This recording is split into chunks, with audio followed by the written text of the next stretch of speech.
Okay, so after creating the portal frame, so since I'm recording, okay, so I will remove everything, and again I will create this. Okay, let's have it, from first. So after having this one, I want to delete it. So if you want to delete any frame that you created already, just come inside the frame and then left click. Okay, and then here you have the delete the frame. Just delete. Yes. Okay, so if you want to create a new frame, so again, just simply left click, simple click, and then new frame. Okay, and then here we said that you have the mono pitch and you have the dual pitch. So I will go to dual pitch, and then here you have different templates already I showed you. Okay, let's go for rigid frame.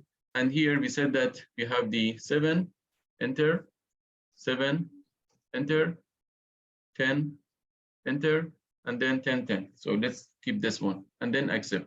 So it is the thing that I have. And we said that if you want to add any portal frame to existing portal frame that you have, so just come out from the portal frame and then here, somewhere here, left click again, just left click. And then here you have the new frame. So you can click on that. And if you want to go to mono pitch, for example, this one, or you can go to dual pitch.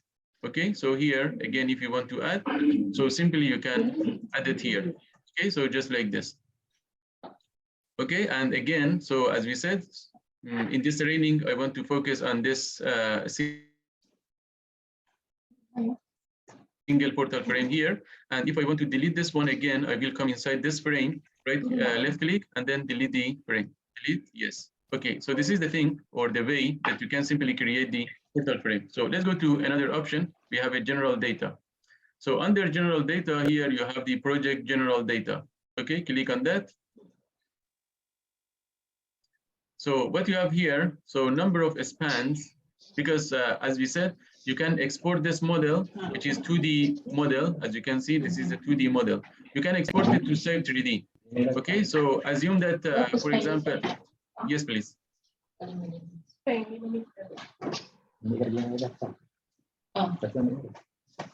you have any question? No. Okay. No, can you? Okay, assume that you have actually this portal frame. Okay, so right now, as you can see, yes, please. Can you repeat how to Repeat the creating this portal frame, you mean? No. After that. Okay, so you mean here, general data. Okay, go to general data. Yeah, go to here, general data. Okay, you see here. Okay, and then the first one, project general data. Okay, just click on that.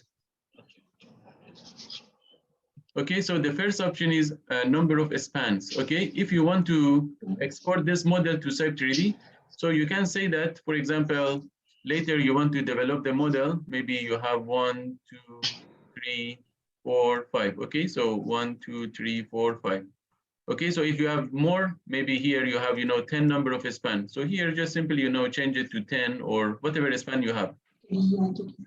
Okay, so the first option. Okay, so here I will let's say keep this one, or maybe for making sense, I will change it to 6. Okay, I will change it to 6. And distance between frames. Okay, so which means the spans. So I can go, for example, for 7 meter, which is here, from here to here. Okay, is, let's say, 7 meters, 7, 7, 7, 7, 7. 7 meters spacing. Spacing, yes. Yes. Okay, and then so the next one here you have with roof covering. If you want to apply the load, let's say the dead load, you can actually here key in the value. But I'm not interested actually to put the covering or lateral covering here, because in Cype 3D also I can add it. Okay, and I will focus on that in Cype 3D. But if you want to do that, so I will show you something here. So you can go with roof covering, and then here you can say that external panel weight. Okay, so here, for example, you have the steel sheet, okay, of the roof. And then so you have the weight of the steel sheet, and you can key in the value here. Okay, and also for the live load. So how much is the live load for that one? Okay, and also with lateral covering, which means here with the gears, or here lateral covering here. So once you activate this, let me just deactivate the lateral covering. So, but here you have the roof covering. So if you want to add the roof covering, so let me accept this. Okay, so after clicking on roof covering, just accept. Okay, so here you can come to this place around the rafter, and then, sorry.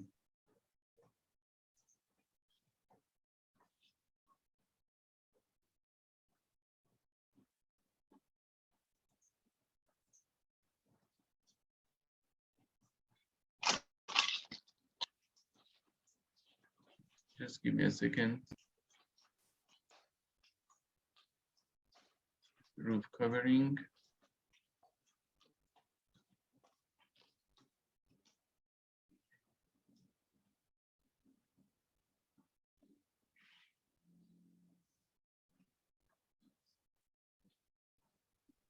Okay, come to here, edit lateral and roof purlins. The second option under general data here. Just click on that. So here you have the purlins on roof and also purlins on sides. Okay, side which means lateral covering, and on roof which means roof covering. So let's go for roof covering. So you can say purlins on roof. Just click on that. Okay, and then here you have the deflection limit. You can specify the deflection limit, number of spans. So here you can say one span. So because here you have one span. Type of attachment. So here you have the non-collaborating roof or hook fixing or rigid fixing. So it depends on the connection between the purlins and rafter that you want to be. Okay, so here you can select actually one of these options. Maybe here I can go to hook fixing. Okay, and then so here you have the section type. If you want to add the section type, so you can click on this option here. Okay, and then you can go to, for example, cold form. And then here you have different sections. So for now, maybe I can go to this section. If you don't have any section library, so just accept this. You will actually get this message. The selected reference does not exist. Okay, just accept it. And then so you can come to this option. Edit the list of sections or elements. Okay, just click on that. And the last option that you have here, you see here, the last option, just click on that. And from here, you have different libraries. For example, here I can go to add one of this, for example, this one. Okay, I have the SAISC, and then so I can check this one, and I can bring the section. Okay, as you can see, I have all the sizes.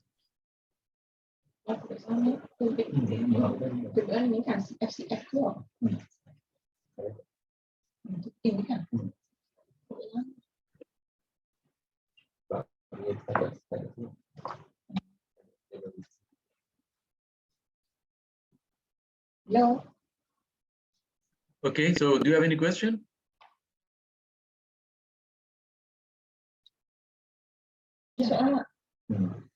Okay. Okay. Okay, just select one of this. Just select one of this section. Doesn't matter. Just select one of these sections. Okay. And then accept. Okay, so here you have actually this section. So assume that, for example, the separation, the separation between the purlins, for example, is 1.2 meter. Okay, just here in that 1.2. Okay, here. So the separation, so you can say 1.2. Yeah, and steel type. So from here, I'm sorry, I have some.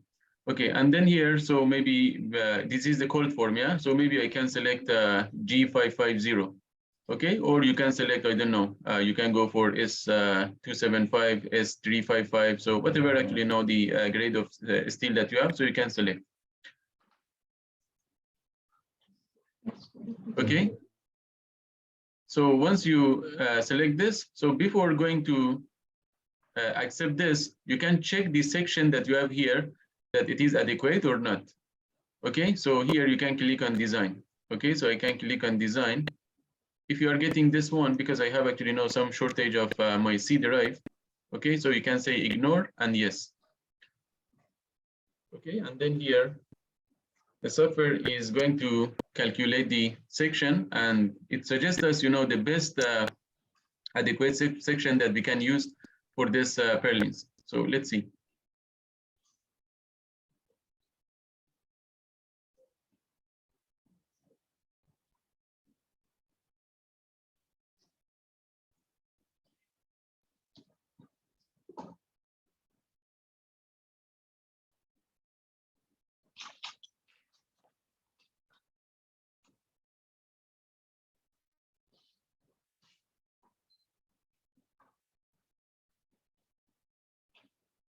Okay, so here you can see, so this is all the section that I have.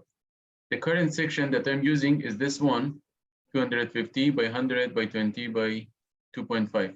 And as you can see, the utilization ratio is 24 or almost 25%. Okay, but here the software tells me that I can, for example, use this section, for example, you see? And then, so the utilization ratio for this section would be 93, okay? Or this section, the utilization ratio could be 81. Okay, so simply you can actually now come up with the optimized section of the purlins. So not only the purlins, so even, for the rafter, for braces, if you have 4 columns, okay, so I will show you during the Cype 3D, okay, so after exporting the model. So that's why I told you that I don't want to add anything here, but you can accept this, just accept, okay, and then if you accept this one also, let's say just accept, and you see here, you have the purlins at the top of this rafter. So once you are working with portal frame generator, and if you want to export this model to Cype 3D, the purlins won't be exported, only the rafter and column. Okay, so the purlins actually here, just you can take advantage of the optimized section that you can actually get it from portal frame generator. Okay, and then simply in Cype 3D, you can go for that particular section. But even I can tell you that you don't need to do that because you have the same capability in Cype 3D as well. Okay, as I told you at the beginning of the session, using portal frame generator, you have 2 advantages. So the first advantage is using the, if I click here, using the predefined section that you have. Okay, so this is the first advantage. The second advantage, you can go to general data, project general data, and here you can generate the wind load automatically with wind load. Okay, so this is actually now 2 advantages. So let me just uncheck the roof covering. I don't want to, or let's say for now, okay, maybe I can, I don't want to add the, let's say live load, but I want to have the roof covering and the dead load is 0.10. Okay, and then here I can add the wind load. Okay, so if you click on wind load here, just click.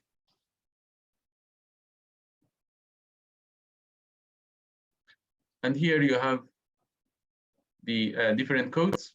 Okay, so we have the Euro code. So British code is not here. Okay, but as far as I know, they are working on that to add the British code as well.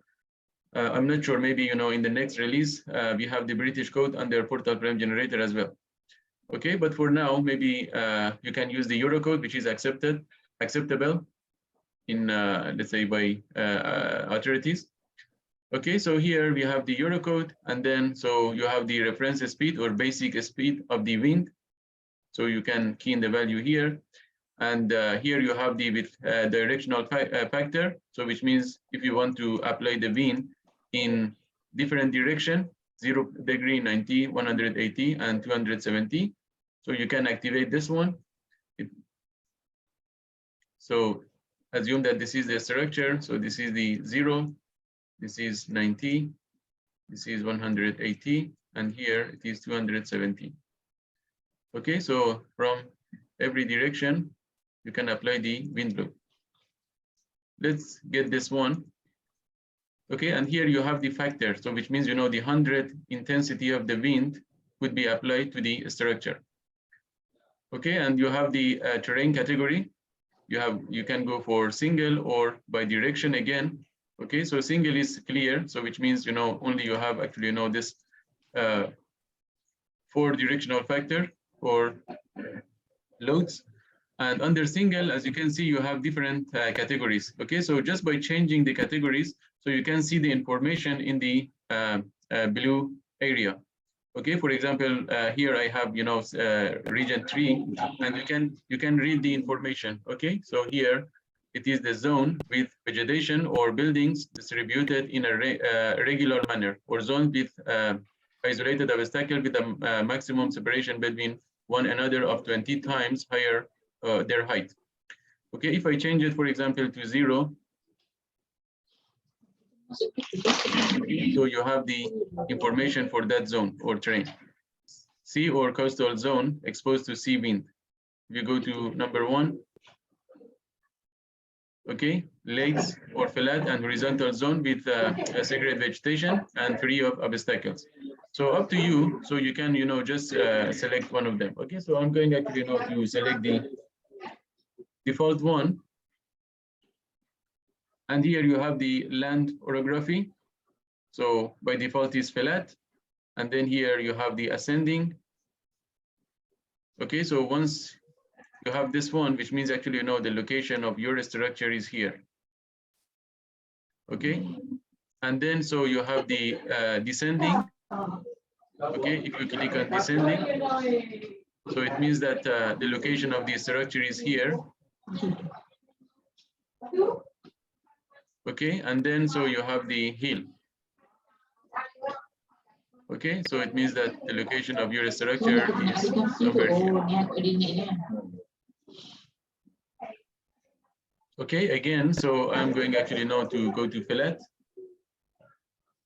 And then here you have the service period. So you can specify as your requirement you have. And then so if you have the any opening inside the portal. Yes, please. Any question? No. Okay, and then here you have the bit opening. If you have any opening inside the portal frame, so you can click on this. Okay, and then you have this window. If you want to understand, so here you see you have the facade, you have the DH, DV, PH, PV. So what is this? So simply click on this I or information tab. Okay, click on that. And as you can see here, so you have all the information. You have DV, PV, DH, PH, okay? So you can, using this option, you can assume that here, simply you can add it, and then so you can add the value according, to the geometry of your structure or opening that you have. Okay, I'm not going to add anything, but I'm telling you that, the possibility is there. Okay, so this is actually, the thing. And then, so this one, the last option, actually, I recommend you to just, keep it as default. It is actually obstruction coefficient for isolated roofs. Just make it as 1. So once you are satisfied with this, so let me just, okay, and then I can accept. Just accept. So as you can see here, you have the wind load.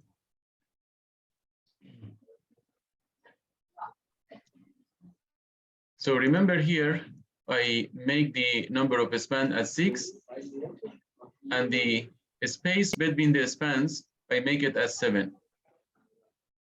Okay, and also I apply the wind load as well. So then I can accept.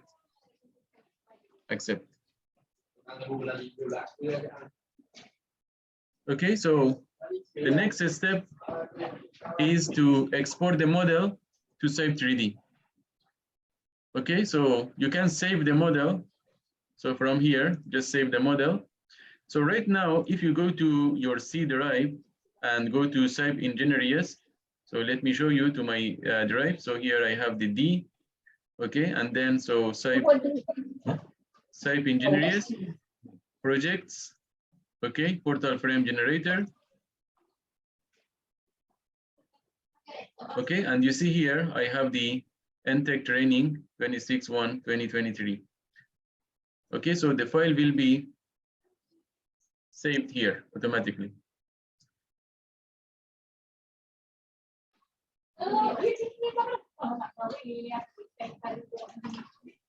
Okay, so are we good to export the model to Cype 3D?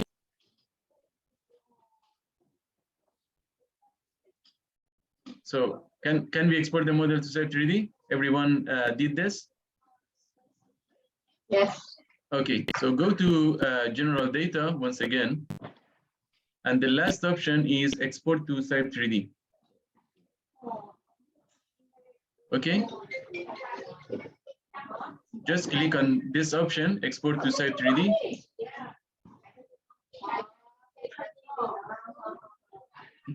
Okay, accept this window. And then here you have some options to export the model to Cype 3D. So the first option is support condition or configuration. So if you want to go for pin support, so you can select pin or fix. Okay, so the next one is fix. So I will select the fix frame for fix support. So type of generation, so you want to generate this model into Cype 3D. So you can go for isolated frame. For example, maybe you want to just maybe you want just to export this frame, only one frame, for example. Okay, and that's why by default is selected by 2, which means frame 2. If I change it to 1, okay, so which means this frame only will be exported to Cype 3D. And as you can see here, I have 7 frames, which is 6 spans. Okay, so here let's say 1, 2, 3, 4, 5, 6. Okay, but 7 frames. Okay, but this is actually if still you want to be in 2D modeling. But you can also change it to 3D. Okay, so change it to 3D, and then here number of span automatically will be shown as we adjusted as 6. Okay, so here I have 6 spans. Okay, and then here you have the buckling options. So maybe for now you can ignore the buckling or let's say effective length, or you can say that this is actually buckling in sway frames or buckling in non-sway frames. Okay, so up to you. So for now, I just let's say go for first option, do not generate buckling length. Okay, and the last option here, you have the grouping options. So you can group, let's say central and end, which means the external rafter, external and internal rafter, external columns and internal columns. So the software automatically will do for you. Or you can say that group all as one group, or do not group. Okay, again, I'm not going to group anything because I want to show you in Cype 3D as well. Okay, how to group the elements in Cype 3D. And also the buckling. So I'm not going to do anything because I want to show you in Cype 3D. If you click on this one, so the buckling length will be generated automatically. Okay, but since I want to show you in Cype 3D, so I will select do not generate buckling length and also do not group. Is okay? Okay, and then accept. Accept. Okay, and also accept this. This is some kind of information. If you like, you can read it. Okay, and then do you wish to export? Yes. And then do you wish to save the data in the current project? Yes.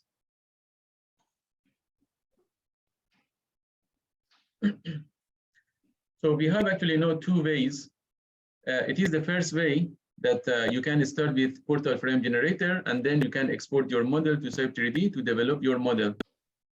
And the second way is that you can just directly go to Cype 3D itself and create your model from scratch. Okay, but in Cype 3D from scratch, once you want to model your structure, so there is no way to generate the wind load automatically. Okay, in Cype 3D itself. So that's why I showed you this workflow.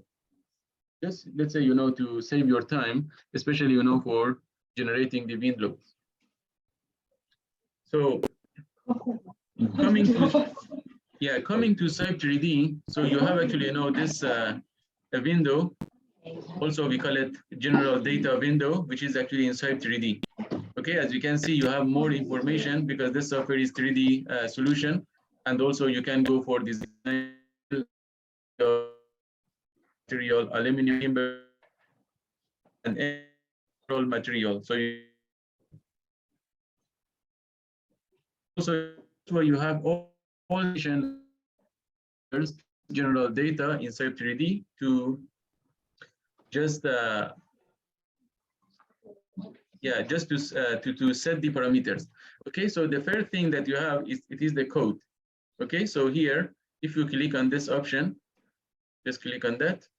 So as you can see, you have the different material, you have the concrete, and here, you have the generic Eurocode, you have the Malaysia annex, you have the Singapore annex, and also you have the BS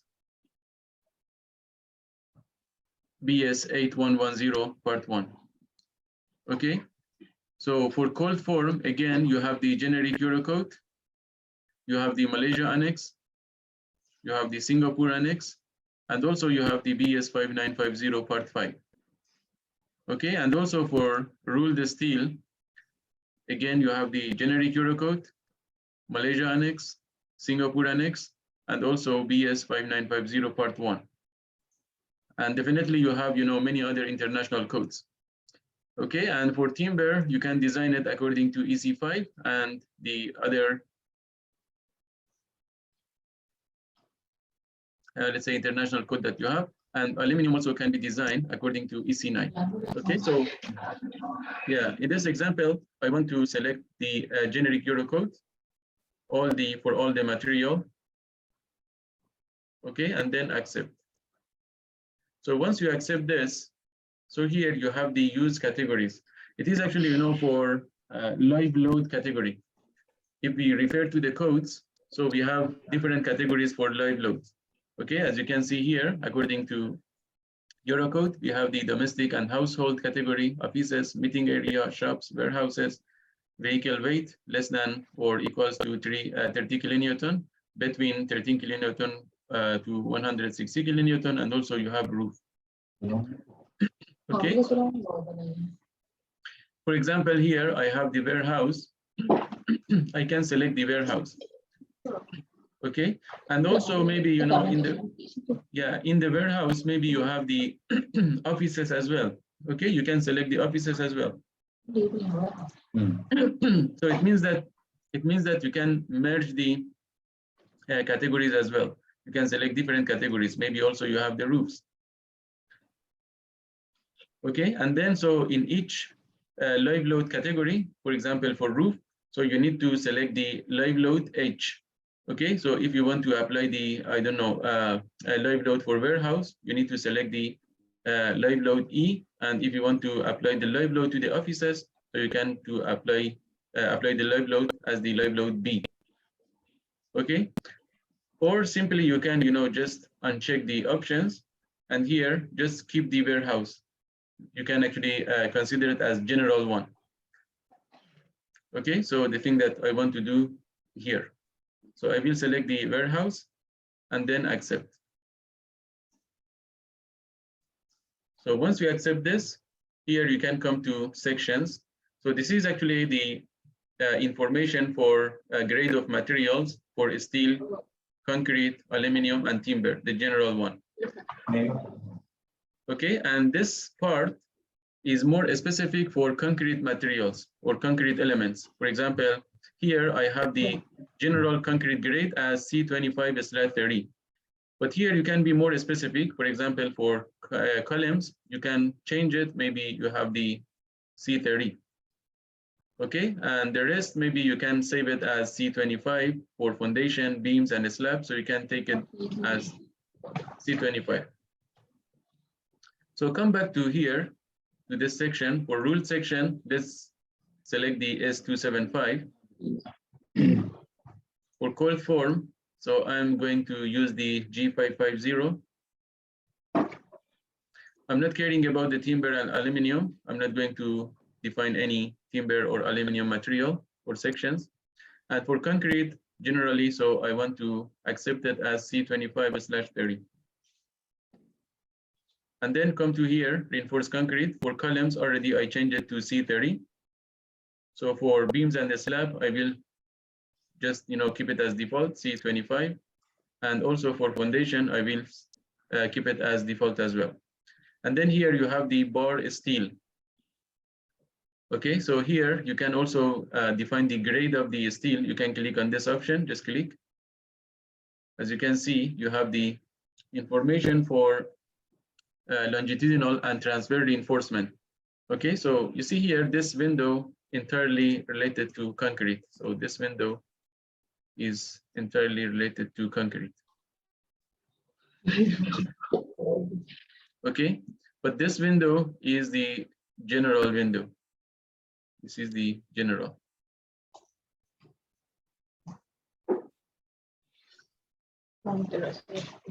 Okay, so here we said that, if you want to change the grade of the longitudinal and transverse reinforcement for the column, beams, and foundation, so simply from here, you can change the grade of the steels. Okay, so just click, or let's say close this.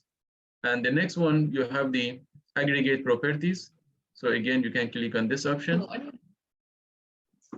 So since this software is able to generate the drawing and also to design the concrete, let's say section, beams and columns, so that's why the aggregate size is important, and also the characteristic of the aggregates. We know that one of the criteria for let's say specifying the spaces between the, for example, stirrups, so is the aggregate size. So that's why here the software is really detailed.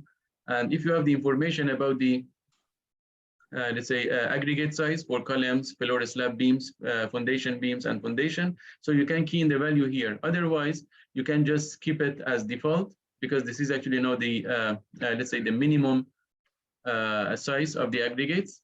Okay, and the software iteratively go through the, for example, the first one, 15 mm. Okay, so which is the minimum one, and then so if it's not satisfied for placing the stirrups, for example, so it goes actually to next one, next one, next one, next one, and just like that, automatically come with the best solution. Okay, but if you have the size of this aggregate, so you can key in here. So I will cancel this, and then here you have the cover. Okay, you can click on the cover, and you have the cover for columns. Hello. Beams. Hello. Yes, please. Yes, please. Can we take back? We had a problem. We have problem with our display computer. Okay, I don't know. You can share your screen or not. No. I want to see actually the issue that you have. If you want to share your screen, so you can just let's say connect it to Zoom using your own laptop. Most probably you are using the projector, yeah? We have problem with our projector. Yeah, if I don't know, maybe you can, as I told you, you can just connect to Zoom using your laptop, and once you connect it, so you can share your screen, and then I can tell you actually what is the problem.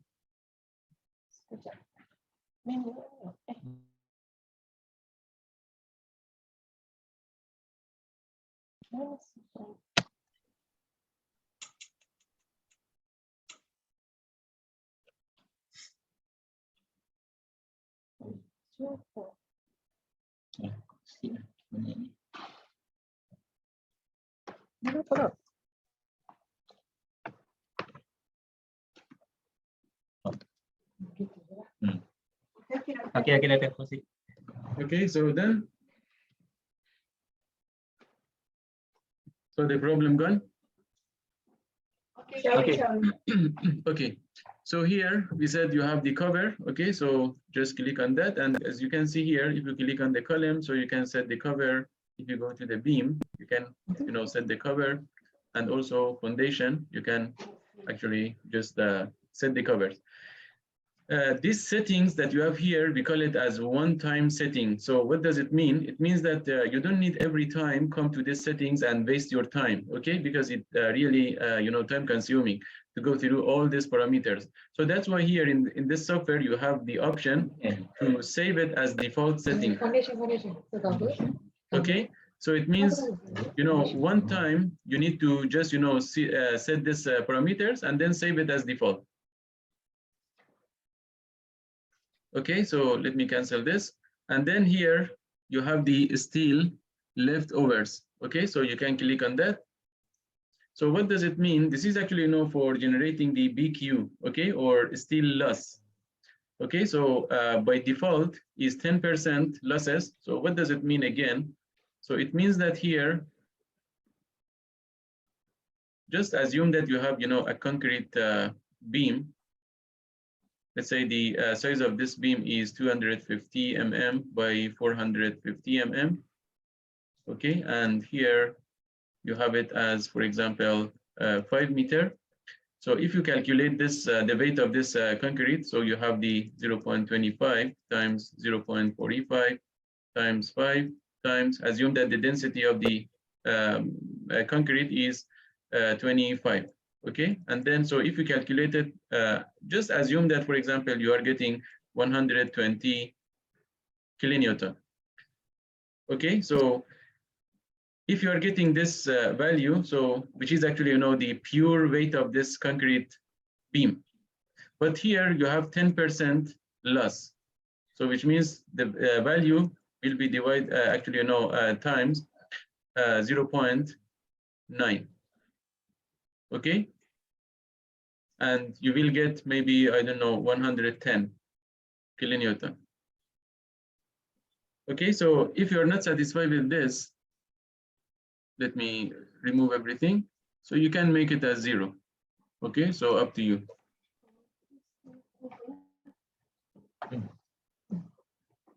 Okay, but yeah, this is completely up to you.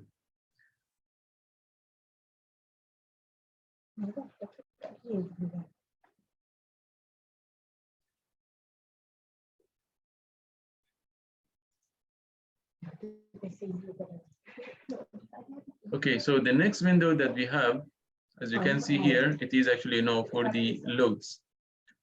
Okay, so this is completely for the loads. So the first,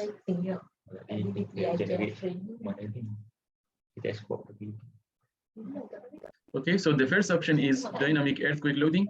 Do you involve in seismic design?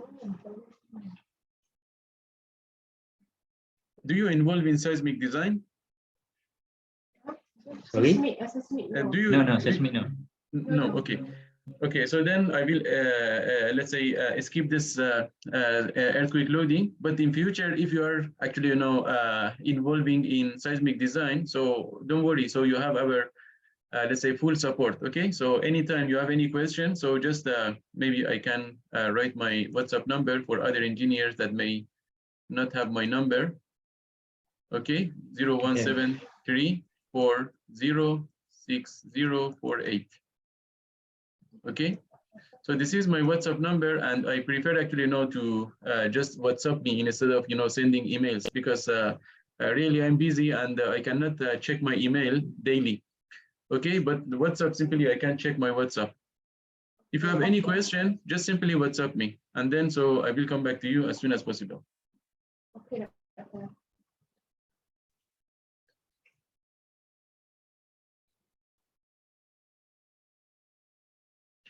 Okay, so the next option is fire resistance. So if you want to include or consider the fire resistant check, so you can click on this option. And as you can see here, you have the fire resistant check for steel material and also for timber material. For steel, by default, is do not consider fire resistant or fire situation. But if you want to check this one, you can go to second option. And here you have the required resistance. So R, which means resistant for 30 minutes, resistant for 60 minutes, up to resistant for 240 minutes. Okay, and then here also you have the protection coating. So what kind of, for example, material you have. So you have the options. This is all according to the code. And here you have the, let's say, extra information. For example, the density of mineral or rock wool. So density, conductivity, and also a specific heat. Okay, and also you can check the third option, which is calculate the critical temperature in a fire situation. So the software automatically go for critical situation according to code. So again, here I'm not going to check this one. And for timber also you have the same thing if you click on that. So here you can go for resistance for 30 minutes, after to resistance for 240 minutes. Okay, I'm not checking any of this. The next one is the limit state or combination. So under limit state, we have two conditions, ULS and SLS, ultimate limit state and serviceability limit state. So these two limit state will be generated automatically by the software. So you don't need to worry about that. Okay, but if you want to have your own load combination, you can actually also do that. I'm not sure how often you create the let's say your own load combination. So if it is required, so please let me know. Once you want to create the your own load combination, I will show you how to do this. Okay, but for now, just be aware that the load combination will be generated automatically. So you don't need to worry about that, or you don't need to do anything. And then here you have the additional load cases. So Doctor, yes, please. Yes, please. How about ground bearing pressure? Excuse me, how about what? Ground bearing pressure limit state. I didn't get you. Limit state. Can you write pressure, it? Doctor. Excuse me? Pressure. Pressure. Limit state combination.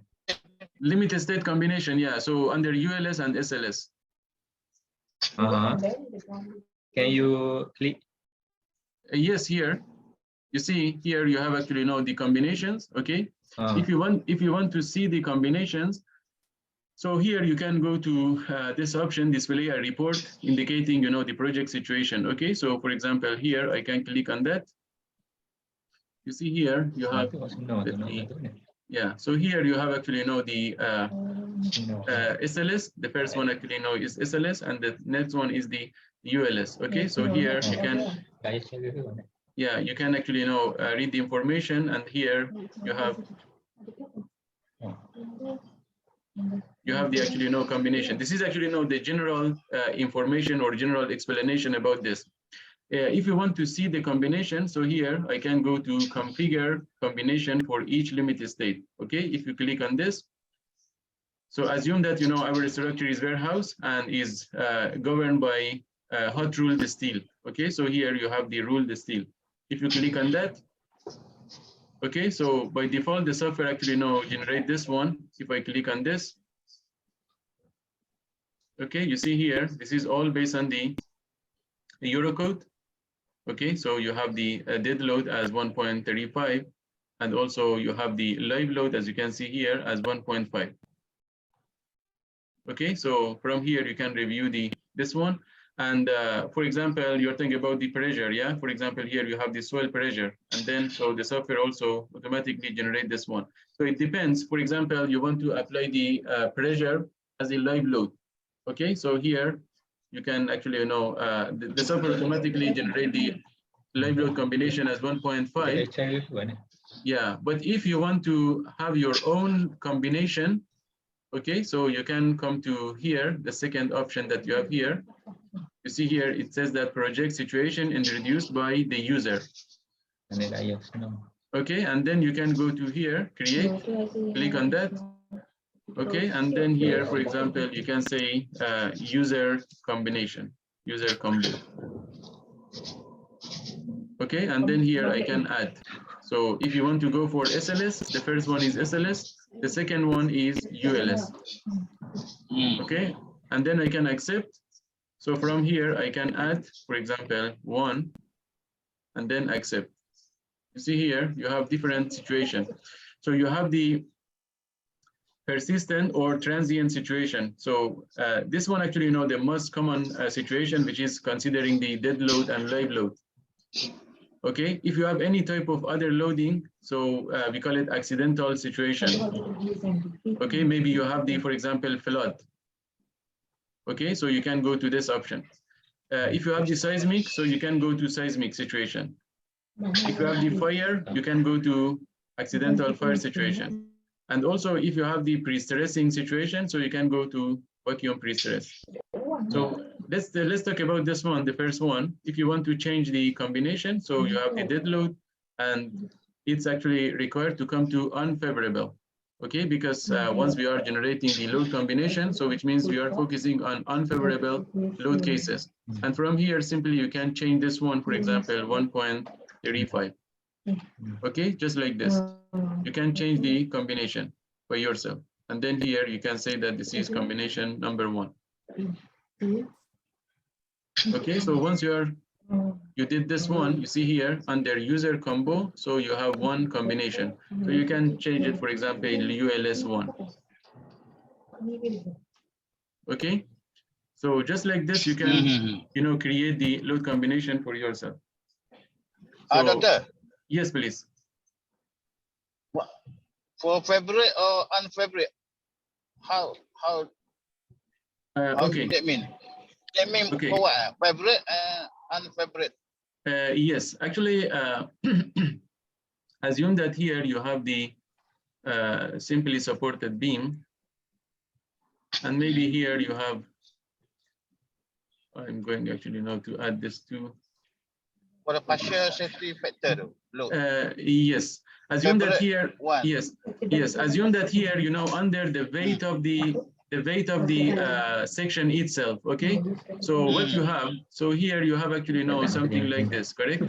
So you have something like this, and if assume that here, for example, the deflection limit is more than the let's say required, even under let's say self-weight. So what you can do, if you apply one load here, okay, so what happened, so most probably due to this let's say pressure or point load that you have here, so a little bit this deflection actually come up, and also this deflection come up. So we call it this load as favorable load. So which means if we have such load, it is good for us. Okay, but what about this one? If you apply one load here and one load here, so these two loads are unfavorable, which is actually the make the situation more critical. Okay, so that's why we call it unfavorable, and this one actually is favorable. So you don't need to worry about this. The software, the software automatically actually go for unfavorable load. Okay, just to consider those loads that make the situation critical. Oh, so that means for the maximum hogging cycle moment for unfavorite load lah. Yes, correct. Yeah. Okay, thank you, Doctor. Most welcome. Okay, so I'm going actually just to cancel this, just to show you how you can generate the load combination by yourself. Okay, but still in future, if you have a question, if you are not clear about this, so just WhatsApp me, I will show you. And then here we have the additional load cases. Okay, so if you click on that, so here you have actually the load types. So by default, you have the self-weight that would be calculated automatically. So you don't need to apply the self-weight just like a StatPro. In a StatPro, once you want to apply the self-weight, so you need to add it manually. But here, so the software automatically calculates the self-weight of the elements. Okay, and then here you have the dead load. Assume that, for example, for the dead load, I have the roof load, which is actually due to steel sheet. Okay, so already, if you remember, I added from the portal frame generator, and it is 0.1 kilonewton per square meter. Okay, and also maybe also you have the solar panel load. Okay, assume that, for example, you know, the weight of solars is 0.125 kilonewton per meter square. Okay, so then you need to specify two dead loads, correct? One for this and one for this. Or you can, you know, just, you know, calculate this and put the summation of this, which means, you know, 0.225. So then here you can, it is very subjective, so it is all up to you. So here you can, you know, create one dead load. You can click on this small icon, you see dead load, and click on this small icon. Okay, and then you have this window. So here you have the new additional load case. Click on that, and simply here you can change the dead load name. For example, here I will say that DL underline, let's say roof plus solar panel, SP. Okay, and later I can just make the summation of roof and solar panel and apply as dead load. Or you can add it separately. So up to you. Okay, so here I will accept this. And as you can see here, you have the dead load, roof, pillar, SP, or solar panel. So you can add as much as you want. Okay, so here you can actually now go to this one. Maybe you have the dead load, let's say generic one. So simply you can say that dead load, for example, 1. Okay, and you can add it. You see here, so just, you know, they will add it to here. And if you want to delete, so here simply you can come to this option and delete it. Okay, just I want to keep this one, dead load roof plus SP or solar panel, and then accept. So as soon as you accepted this, so here you see you have one number of dead load. You see here, one number of dead load. And it comes under additional, which is not calculated automatically. So, and it is very clear, obviously, no software calculate the dead load automatically, but self-paid, yes. Okay, so similarly for live load, I want to go to apply one live load. Again, simply click on this small icon, new additional load case. So simply here, I want to say that LL and then accept. So here I have it, and again accept. So I have one live load as well.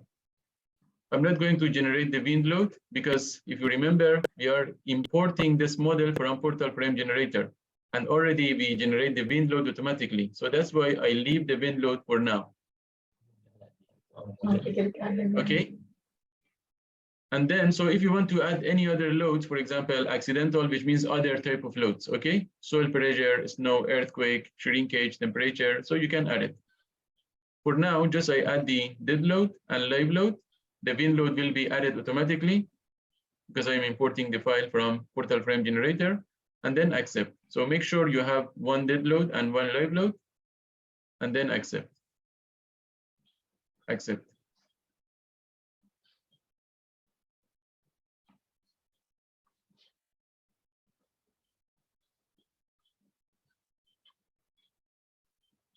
Okay, so the next one is foundation.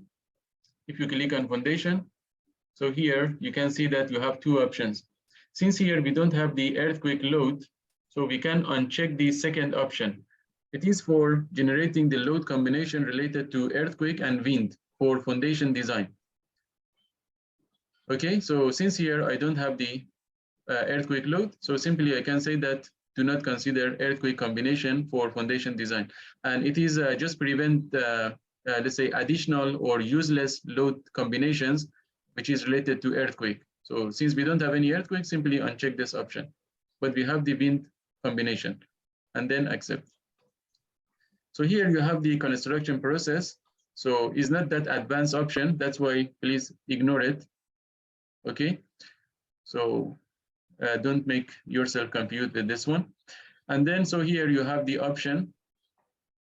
So this is for setting the reinforcement rules for concrete column, foundation, and concrete beams. And here also you have the joints, which means connections. Okay, so you can set the rules for this, let's say, components. if I go to column, just click on the column. As you can see here, you have the reinforcement table, and here you have the reinforcement table. If you click on that, so here you have the available diameter from 12 mm dia up to 32 mm dia. So if you want to add any, let's say, diameter, so here you have the import and export option. Okay, so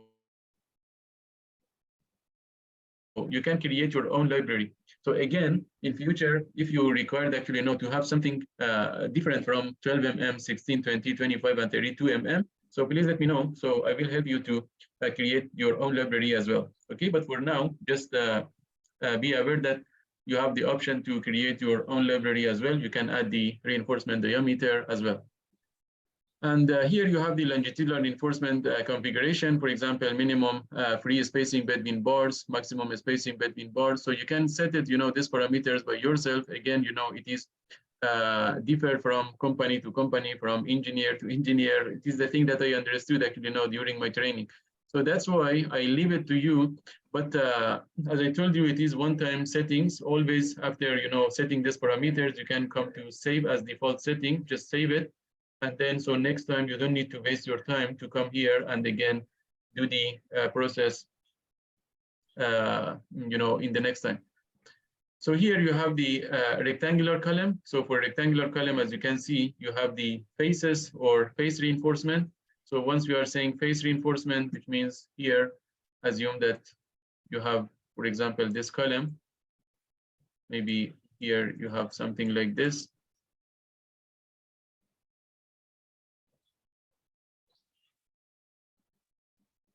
Okay, so this is actually the corners. This is the corners, okay, corners, and this is actually this two are let's say X face, and also these two are X face, and these two are Y face, and these two also are Y face. Okay, so that's why here you have the faces. Okay, and also you have the information for stirrups. So for stirrups, as you can see here, so the diameter you have as 6 mm, 8 mm, and also 10 mm. Okay, and also here you have the stirrup arrangement. If I click on that, so here you have different arrangement. So what does it mean again here? So just come back to the example that I showed you here.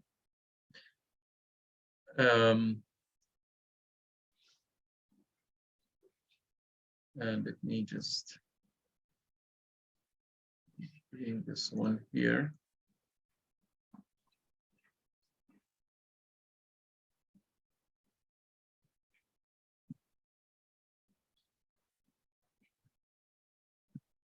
So just assume that you have this column. So by default, or let's say, for the first try, software goes to have something like this. Okay, so which means something like this.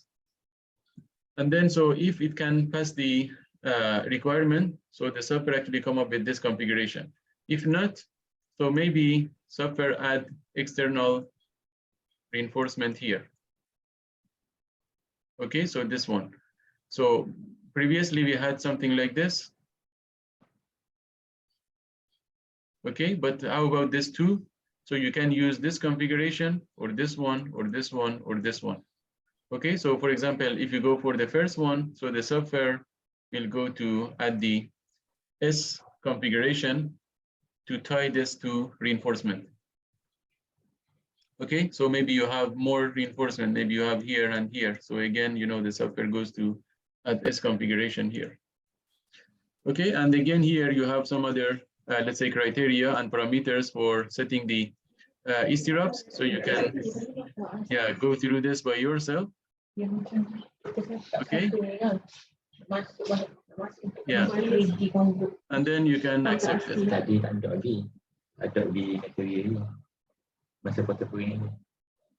Okay, so once you did this, so I can, let's say, accept this. For now, I don't want to accept anything, just as default. You have the design code checks. Okay, so here I recommend actually to do not change anything here because everything is based on the selected code.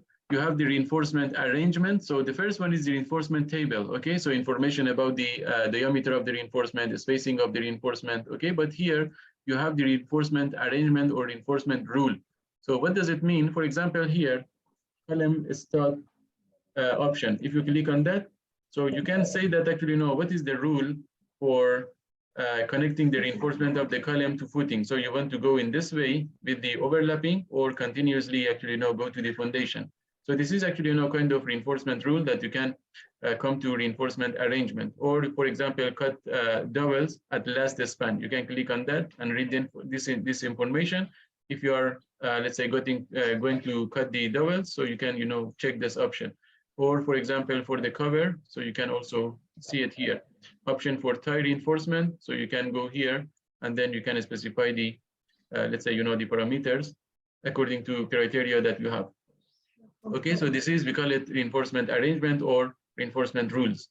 And then the last one is forces again, so just keep it as default. So the only thing that maybe is recommended to change according to your requirement, reinforcement arrangement and reinforcement table.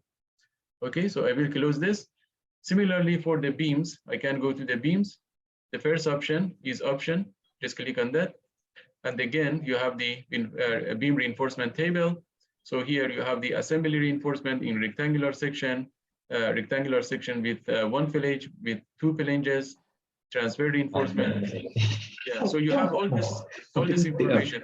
For example, if I go to assembly reinforcement in rectangular section, just click on that. Okay, as you can see here, you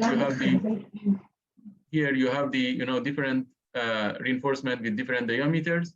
Okay, and here you have the number of reinforcement. Okay, and also from here again you can import or export the reinforcement, and from here also you can add the reinforcement. You can match the reinforcement, delete the reinforcement, and edit or whatever you want. Okay, so this is all about the reinforcement table. And here you have the reinforcement arrangement or reinforcement rules. You can go to this. Again, you have the concrete cover in beams. Okay, so you can adjust this stirrup selection. So you can go to this one, lattice beam. Okay, so you can go to here, pre-stress beam library.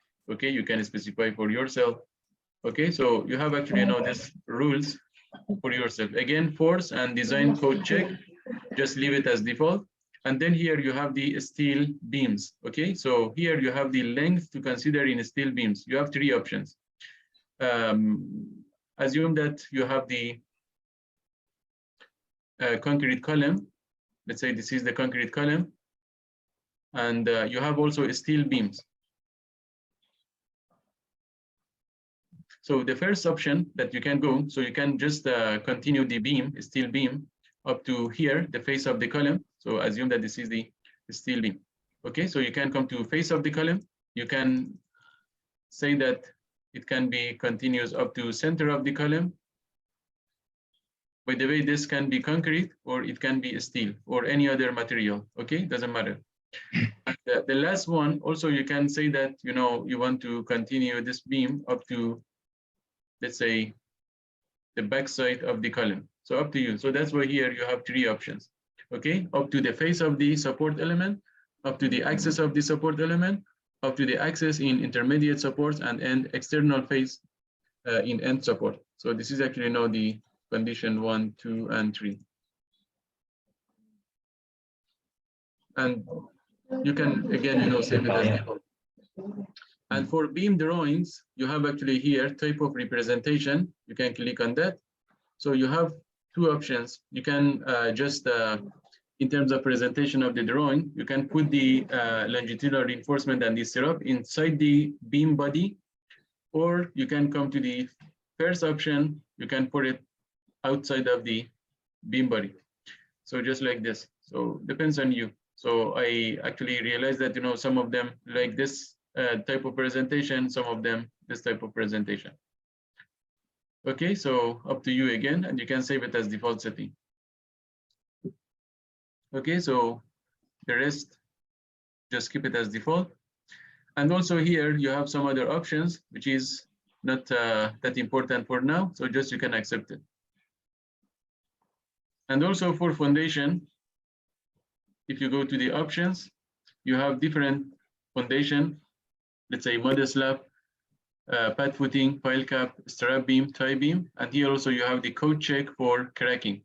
Okay, so if I go, for example, for pile cap, you can click on this, and then here you have the, again, general information for overhangs.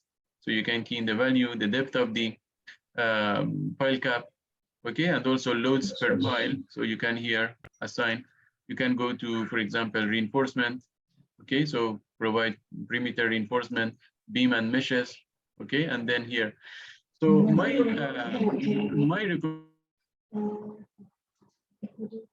recommendation to you is that, so maybe for the first time, so you don't need to actually let's say change anything here, okay, because everything actually based on the standard, and you can just go through your modeling, analysis, and design, and generate the drawing and detailing. So later, if you are not satisfied with the detailing, especially under this option, columns, beams, and foundation, so you can come back here and change some rules. Okay, so this is actually maybe a good way to just save your time. And here you have the joints, which is related to connections. So here, click on that, and then you have the material. So for ruled steel, maybe for example, you have the I don't know, the fin plate. Maybe here you have the fin plate. So this plate actually can go for example, S275, or maybe you have the end plate. Okay, so the same thing. So you can go for this one. So that's why here you can specify the grade of the steel material and bolt grade.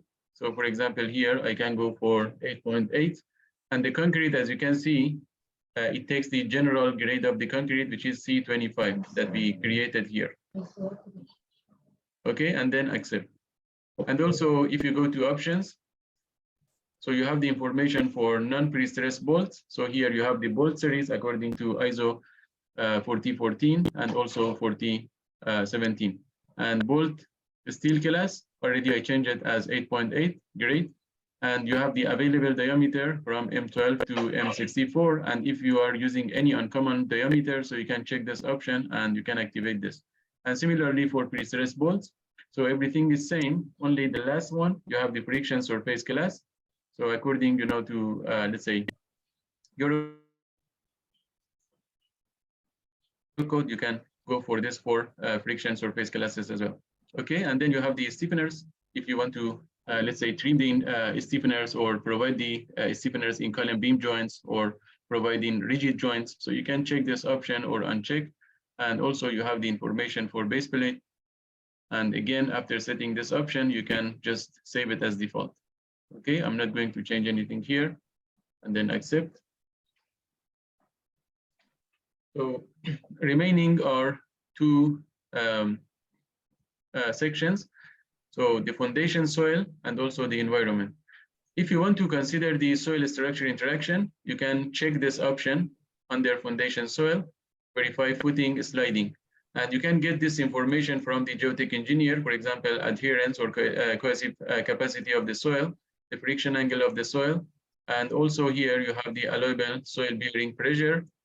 You can get the information from the geotech engineer. So especially for allowable soil bearing pressure, if you don't have the value from the geotech engineer, so you can come to this small arrow option. Just click on that. And as you can see here, so the software gives you the standard values for different soil type: gravel, dense sand, medium dense sand, loose sand, silt, up to soft clay. Okay, and the first one is under normal condition. Okay, and the second one is under seismic condition. Okay, so you can take advantage of this standard values that you have. And also you can go to check the crack width of the beams. You see this software is again equivalent to a StatPro, but as you can see, so here you can design the concrete columns, you can generate the detailing, drawing, here connections, foundation. So everything can be done in one single platform. Okay, so under environment, so if you click on this option, so here you have the, by default, no risk of corrosion or attack. Okay, and then so here you have the crack width. You can go ahead with this one, 0.3 mm. And maybe you have some other, let's say, situation, corrosion induced by carbonation, chlorides, carbonation from seawater, pre-thaw attack, or maybe other chemical attack. Okay, for each of them, so according to the code, you have different designation or categories, so you can select them. Okay, so I'm not going to change anything from here. Okay, so this is actually, no, again, we call it general data window. You can set the parameters. After setting the parameters, you can say accept from here, accept. Then you will get the information for this combinations. So just simply accept it. Okay, you can see here. So the same name that we created in portal frame generator is appeared here. Okay. Entech training 26/1/2023, and then accept. Okay, so now you can see how many span we have. 1, 2, 3, 4, 5, 6. Okay, so the thing that we created in portal frame generator, 1, 2, 3, 4, 5, 6. And if you want to see the dimension, so here we said that, you know, the dimension of here should be 7 meter, 7, 7, 7. Okay, so you can go to here, you have the option as planes, and here you have the dimensions.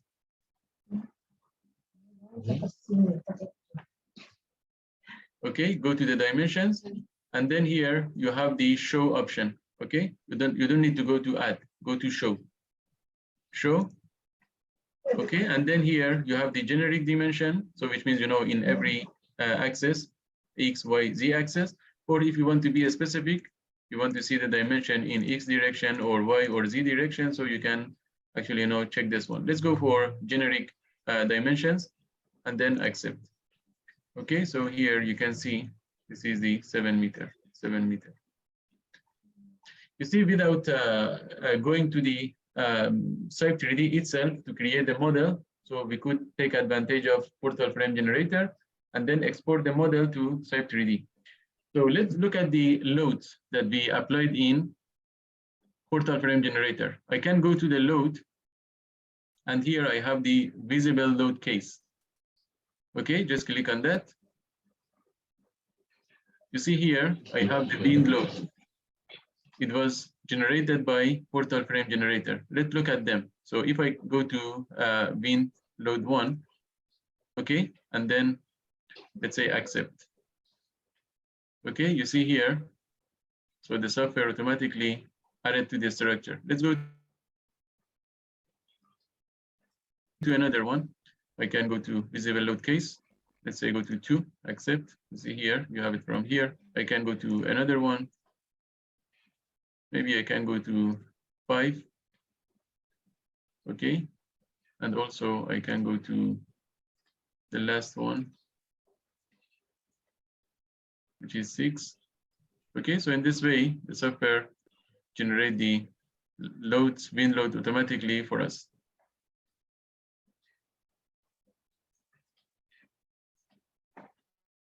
Okay, so do you have any question here?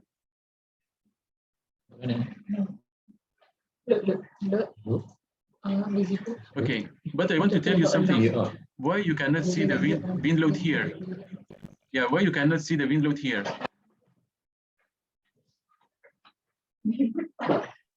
It is because if you remember in portal frame generator, we had 2 options, yeah? We have the roof covering, and also we have the wall covering, remember? Yeah. So we activated roof covering. So that's why, you know, the wind load will be applied to the roof. If you apply the wall covering or lateral covering, okay, so also the wind load will be applied to columns as well. Okay, so this is the trick that I purposely deactivate the wall or lateral covering to show you this.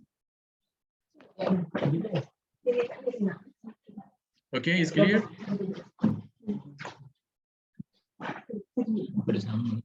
Okay. So now maybe I can stop the workflow between portal frame generator and and Cype 3D. Okay, so right now you understand how to create a model in portal frame generator and bring it to Cype 3D. You see here, you don't have the, let's say, connected beams, okay? So if you want to go for connected beams, so here you have the bars, okay? And then, so you can go to new. Okay, if you want to select a section, so here you can click on this bar option, just click on that. And as you can see here, you have different sections. Okay, so the first one is the ruled I-beam section. And then, so you have actually, many sections. Again, from here, if you cannot see any section under, let's say, any library, so you can go to this option, edit the list of elements. So right now I'm under I-beam sections, okay? And then click on this. So go to the last option.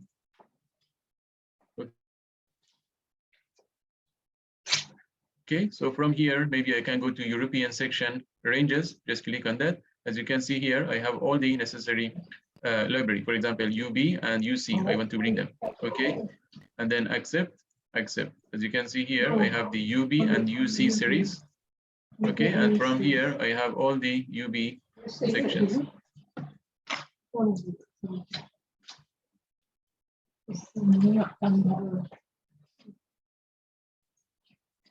Okay, so once you have this, so simply you can, select whatever section you want. Okay, so for now, it's not that important. You can select any section that you want and then accept. Okay, so here it says that do you want to consider the fire resistant check? So I don't want to consider the fire situation. Okay, accept. And you see here, you have the beams 254. Okay, so I can start from here, okay, up to end. You see, up to end. I can go to here. Okay, and then right click to release the command.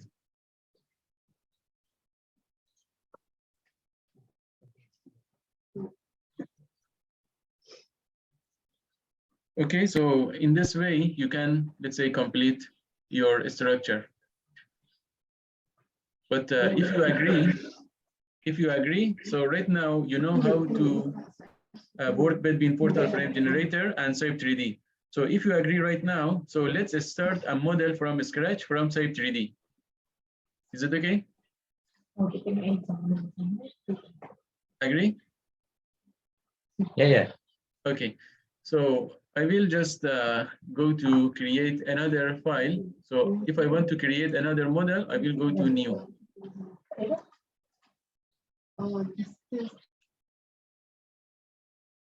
Okay, go to new. So here, I will again say that Entech training. So I will say that Cype 3D itself. I will say that Cype 3D.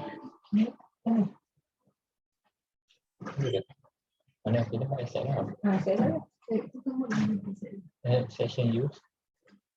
Okay, and then accept. Okay, just accept.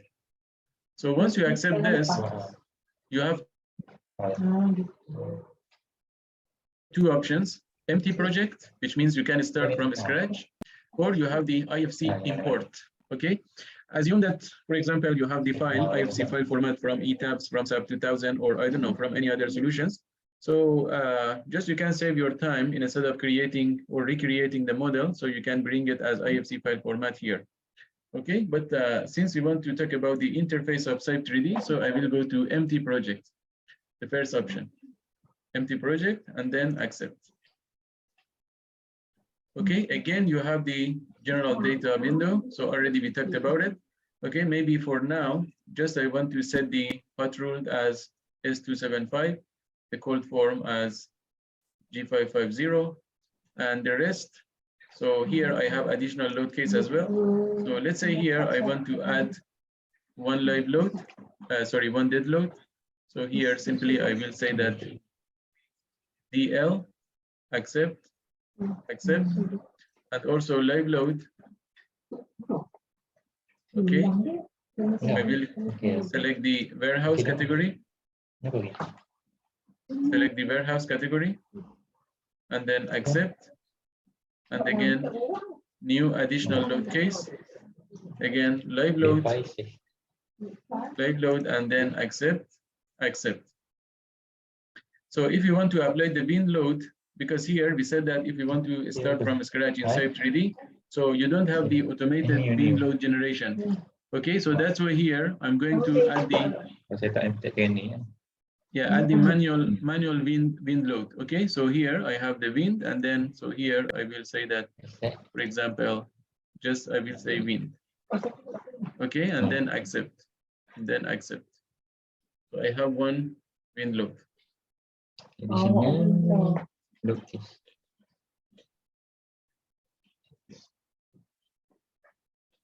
Okay, so then accept.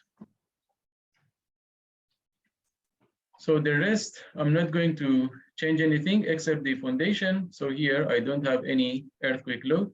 Uncheck this option, click on foundation. Okay, and then consider earthquake combination, just uncheck this option and then accept. So once you have this, and again here you have the finish. Okay, just click on finish and then accept. Okay, so this is the main interface of the Cype 3D software. So are you with me, my friends? Yes. Okay. Okay, so here, let me go back to file. Here you have file manager. Okay, so what is that? If you click on this,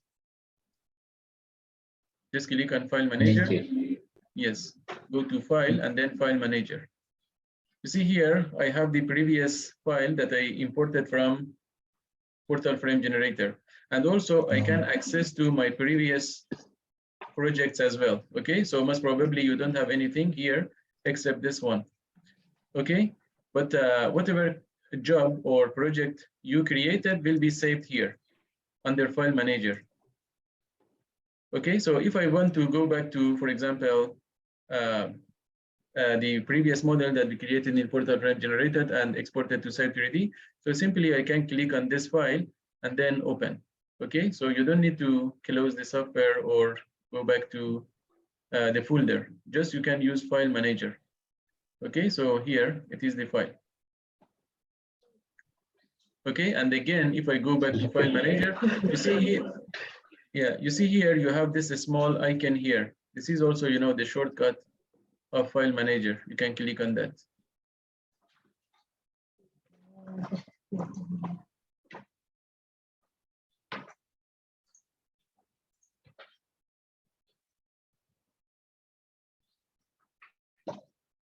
Okay, so for the model right now I created, I didn't save, so that's why here still I don't have. So again, using file manager, you can go to new option. From here also you can create a new project. But before creating a new project, so here you have two options. This is actually, you know, the most important option that you have here, compress and decompress. So it means that you see, once you have the stat profile and you want to share with each other, so what do you do usually? So simply, let me just bring the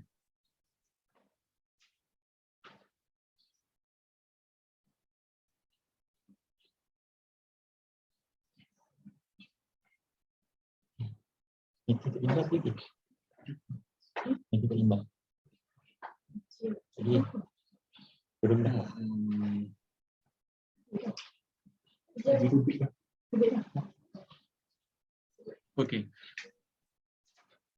You see here, for example, I have actually, you know, these models, and in a Stat Pro you have as STD file format, or in ETABS you have the ED2, for example. Okay, and once you want to share the models or the file with each other, so simply you can share this STD file format, and once you want to open it, you can, you know, just simply, you know, double click on that, and the file actually, you know, will be open, correct? But here in Cype Solutions, it's not like that. Okay, so you need to go to use the compress and decompress option. So if you want to share any model from, this file manager that you have, first you need to select the model that you want to be shared, and then click on compress. Okay, click on compress, and then so here you have the .cyp file format. So in future, if you have any technical questions, and if you want to share the model with me, so please come to File Manager and then use the compress option to generate the .cyp file format. Okay, so otherwise, I cannot open up your file. And once I received your file in .cyp file format, and then so I need to open up the file. So for opening the file, so I need to go to decompress option. Click on that. And then so you can search for the model, for example, that I received from you. Okay, and here, for example, I have the Bangalore 3 .cyp file format, and then I can open it up. Okay, so if I click on that, so I can open up the file, for example. Okay, so this is the way to, let's say, compress and decompress option. Okay. So this is actually now the important part that I wanted to tell you. And the rest of the options are easy. For example, you have the open, new, copy, delete, okay? And you have the send and share. So share option also is good, especially again, you want to share your model. It creates a link, okay, for you, and then you can share the link to anybody else to access to your model. For example, here I have the Entech training, so I can go to share option. Okay, and then here you can say the title, for example, whatever we have, and you can put the content, okay, and then so you can say accept.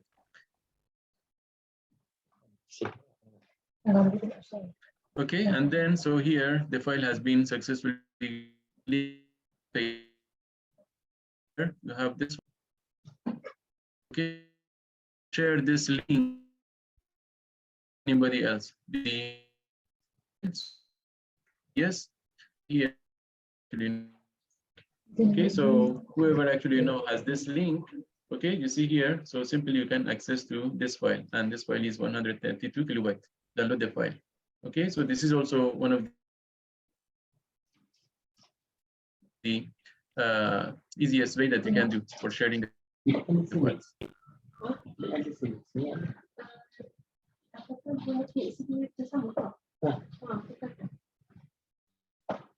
Okay, so now let's go to new.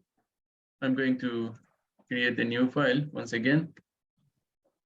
Entech training. So this time I want to say that Cype 3D. Cype 3D. And then accept. Okay, so we said that go to empty project, accept. You have the general data, set it as, yeah, rule the steel.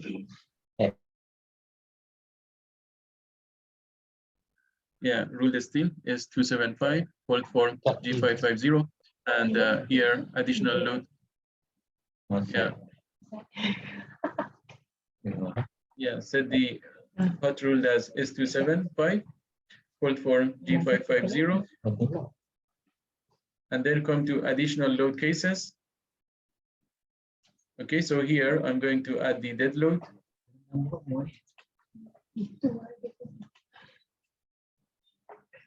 Okay, so here new, and then so simply I will say dead load, accept, accept.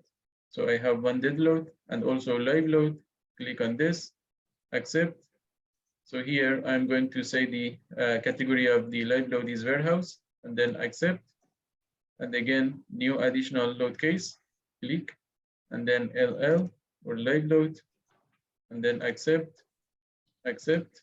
So I have one live load and one dead load. The self-aid will be calculated automatically. And also I'm going to add one wind load to discuss about the manual application of wind load. So here I will click on new additional load case, and then I will say that wind, and then accept, accept. So I have one wind load as well. Then accept. So here under foundation, make sure to uncheck the Yeah, warehouse, yes.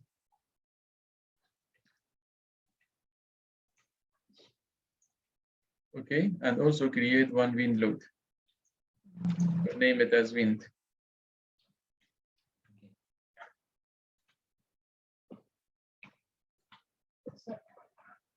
Okay, and then accept and go to the foundation here. So uncheck the second option, Okay. earthquake combination.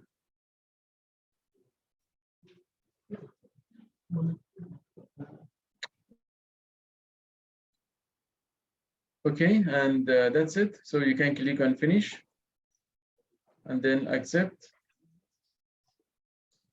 And then here, it is the main interface of the software.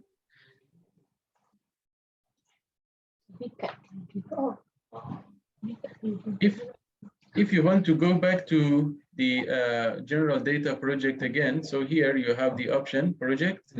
Okay, you can click on that. Okay, and then here you have the general data.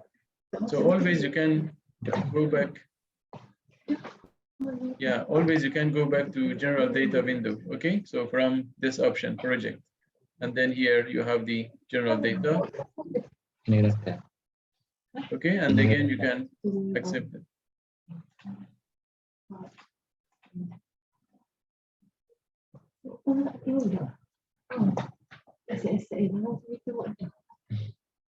No, itu setting.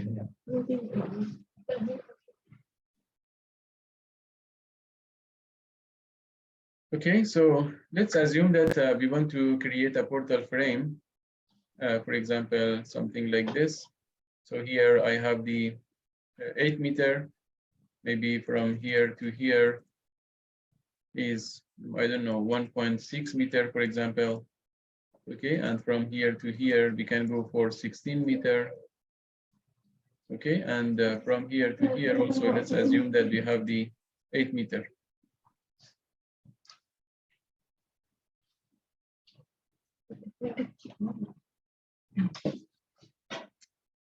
Okay, so now we can, yeah, we can start our modeling.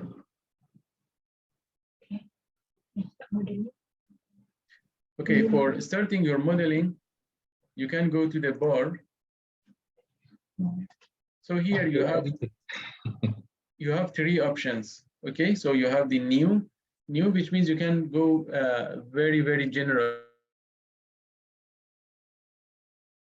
Okay, so for creating the rafters, beams, columns, so you can use this new option. But if you want to use the, but if you want to use the new column or new beam, so you need to specify the grid lines. Okay. New mula. Ni kalau nak buat sendiri, ayah guna photocopy. Are you with me? Yeah. Yeah. Okay, so I'm saying that here under bar, you have 3 options, new column, new beam. Okay, so the new on the first option, so you can go for any freeform, let's say condition for columns, beams. Okay, so the software automatically actually understand the inclination of the members. Okay, and it can be any material, concrete, let's say steel, aluminum, timber, or any general material.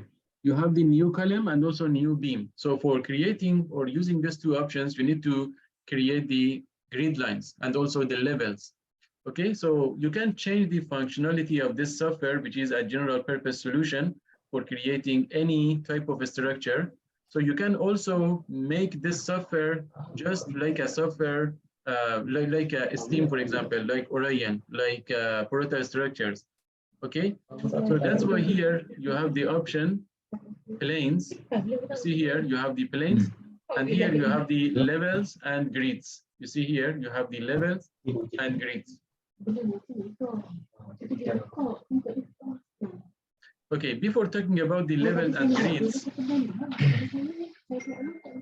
okay, so before talking about the levels and grids, so I want to show you something. You see here, if you go to the bar and then go to new column, okay, click on new column, you see here what you are getting. To be able to introduce column with this option, at least 2 levels must be defined beforehand in the job. Okay, so you need to create the levels first. Okay, so for example, here, if I go to planes and then here I have the levels. Okay, so here I can add the levels manually, just like this, or I can go to this option, generate levels, just click on that.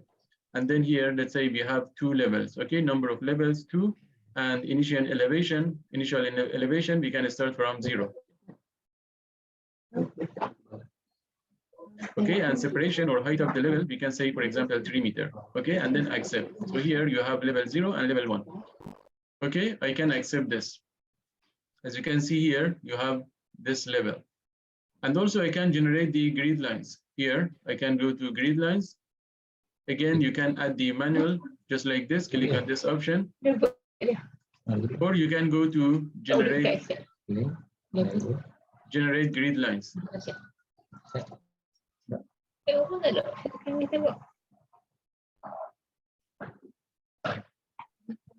My friends, I don't know what are you doing, but I'm just going ahead. I'm not sure you're following me or not. Can you repeat? Could you tell me? Mr. Khalid. Yes, please. Mana? Nak apa? There's no grid line Yeah. shown Oh, in our no screen. grid line shown in the screen. Our screen. You mean once you click on column, correct? No. After click the level. Okay, go to after- planes, go to planes, Plane. and then here you have the levels and grids. You see, levels, grid. Yes. Yes. Okay, click on levels.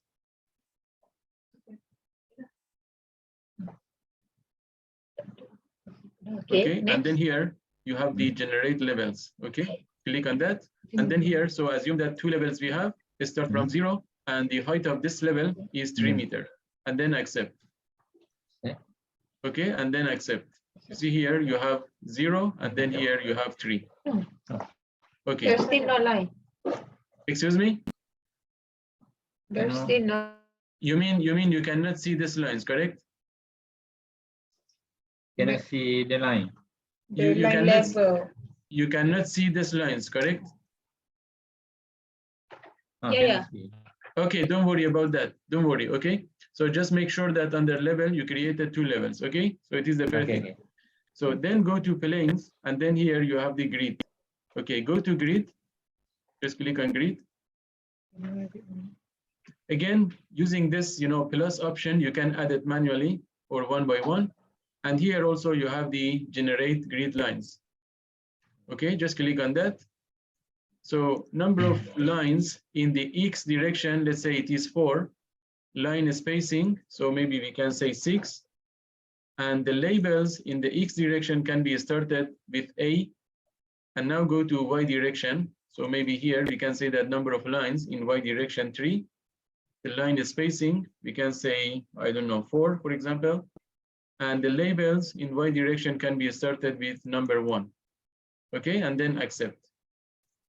Accept. So you see here, we have this. Okay, and then accept. Okay, so you see here, you have the grid lines. Now you can see the grid lines. Yeah, Cannot see. You can see, correct? You can see? Okay. Okay. Cannot see. Can Yeah. I see? You can use this option. You see this option. So this is zoom all. Okay, just click on that. Maybe you zoom in or zoom out too much. Okay. Okay. Now you can see it, correct? Yes. Okay.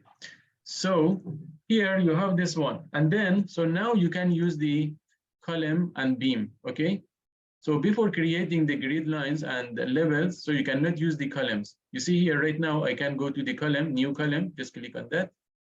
Okay, and this is very easy to create this. Assume that here, so let me go back to plane.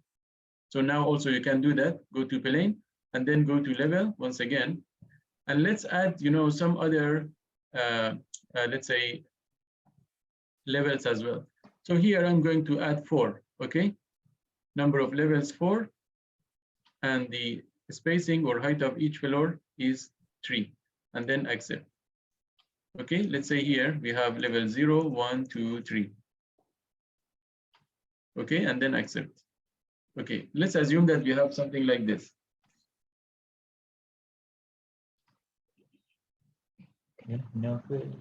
And I can go to the bar, new column.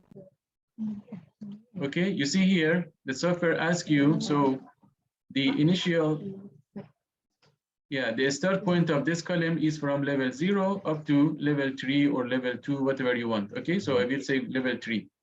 And from here also you have these sections. This is the concrete section. Okay, so you can click on this option, 3 by 30. Okay, and then here you have the concrete. It can be a square or it can be rectangle. Just here, for example, I can say that 40 by 60. Okay, or it can be circular column. It can be steel column. So you have the sections, or it can be composite column. Let's go to, yeah, let's go to concrete column and also rectangular one. Okay, concrete column, rectangular one. And then here I have the 40 by 60 and then accept.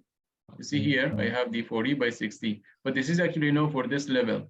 Okay, so you can do it actually no for this level as well. 40 by 60, accept. And also the last one, 40 by 60.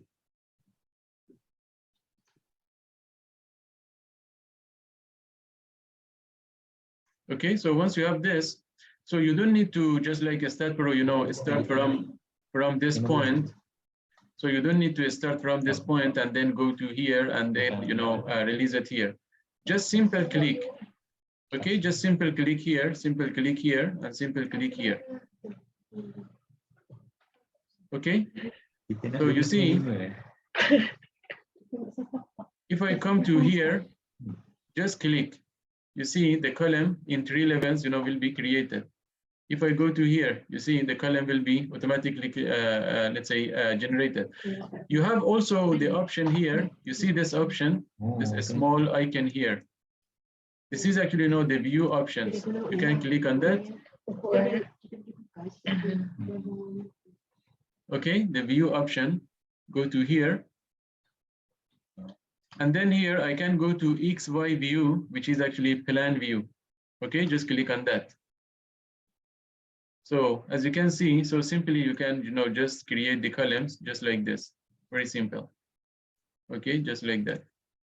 If I go back to isometric view using one of these options, for example, this one, okay, you see here, the columns, you know, will be created automatically because here the software understand that, you know, the column height is from level 0 to level 3. This is the way to change the, yeah, this is the way to change the functionality of this software to just like a software like a Steam or Orion or I don't know, Tekla Structure Designer. Okay, so once you have this one, so let me just assume this, I have this one, and I want to apply the fixed support. Okay, so for applying the fixed support, I can go to one of this view again. I can go to XZ view or YZ view, doesn't matter. Okay, just go to one of this view. And then here I have the node, and here I have the external fixity.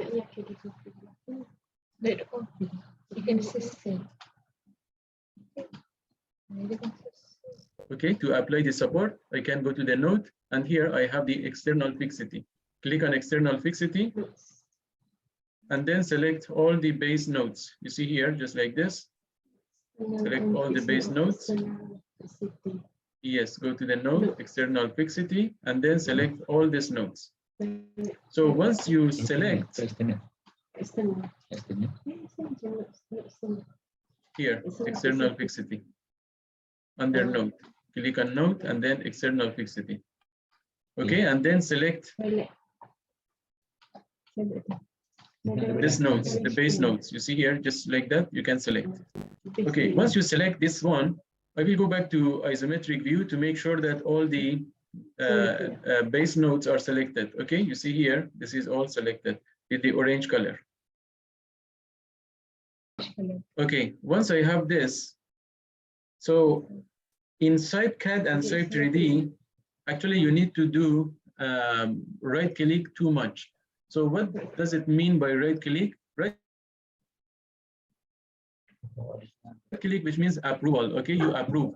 For example, here I went to node and then external fixity. So then I select the nodes. So once you select the node, so you need to do right click to approve that the selection step is done. Okay, and then do right click, right click. Okay, once you did right click, always here also you can read the instruction, or let's say, you know, next step instruction here. Okay, the software tells you what you should do. Okay, so here I'm going to let's say go for fixed support. As you can see here, you have different type of support. I will go to fixed support here, this one. Just click on fixed support. Okay, and then accept. Okay, as you can see here, I have the fixed support. Okay. Right click mana? Boleh support. Support. Apa? Ambil mana? Accept je. Accept je. Oh.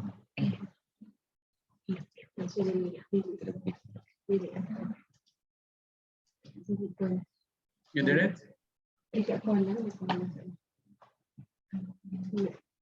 You did it?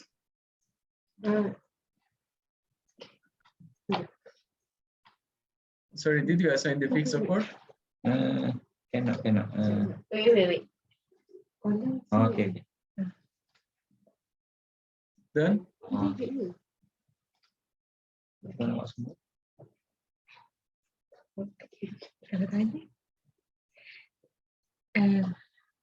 Okay, so I will repeat again. Okay, so go to the node. Okay, and then external fixity, click on that.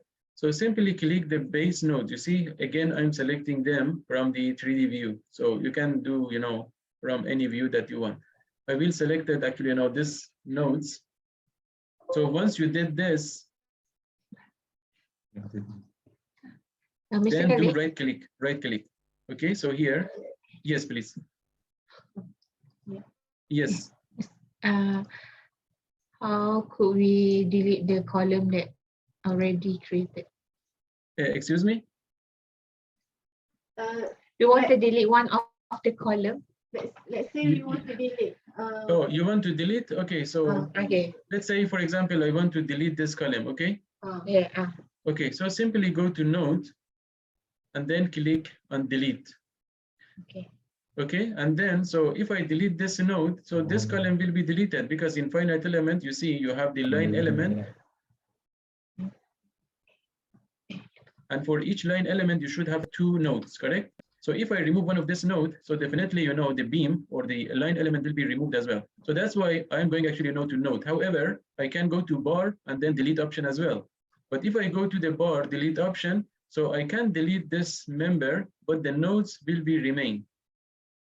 Okay, and again, you need to go to the node and delete this node, external, let's say external nodes. So that's why it's better to go to the node first. Okay, so I can go to the node, delete. If I click on this node, just click, again, right click. We said that, you know, right click is approval. Okay, right click. You see, it will be deleted. Okay, or I can select, you know, all these nodes, you know, these 3 nodes. And again, right click. You see, is it clear? Yes. Okay. Okay, now you can apply the fixed support. Already did? Okay. Already did that. Okay, great. So now we have actually, you know, this fixed support. So I want to also show you the difference between, so right now, if you remember, I went under new column and create actually, you know, this one, but also let me go to new as well. Okay, so right now I want to go to new, and you see this time I need to create it, you know, manually. So this is the difference between a new column and new option. So I can go from here to here, okay, and again from here to here, and again from here to here. Okay, and let me change this column to concrete column as well. Okay, so if you want to change this one, I can go to the bar, and here I have the describe option, describe or edit. Okay, so I can click on this, and I will select this 3 columns. So once you select it, again, you need to approve the selection, right click. Okay, so once you did right click, so I can come to concrete, you see here. By the way, since I'm using the new option,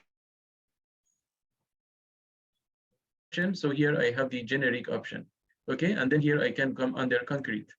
Okay, and then here I will say that 40 by 60. Okay, and then accept. So right now here also I have the columns. So only this column I created as new option, which means under here I use the new option. So I want to show you the differences. So if you go to analysis, and then here I want to run the analysis. Okay, and then accept, accept. Okay, so here it says that this structure is unstable. Why? Because I forgot to assign the fixed support to the last column. Okay, so I will accept this, and here, okay, so I need to, yeah, go to node, external fixity, and click on here, and again, right click, fixed support, accept. Okay, once again, I will go to analysis, analysis. Okay, accept, accept. Okay. So now I have actually, you know, the result. If I go to analysis, so here I have the ULS check, which means I can get the step-by-step calculation report.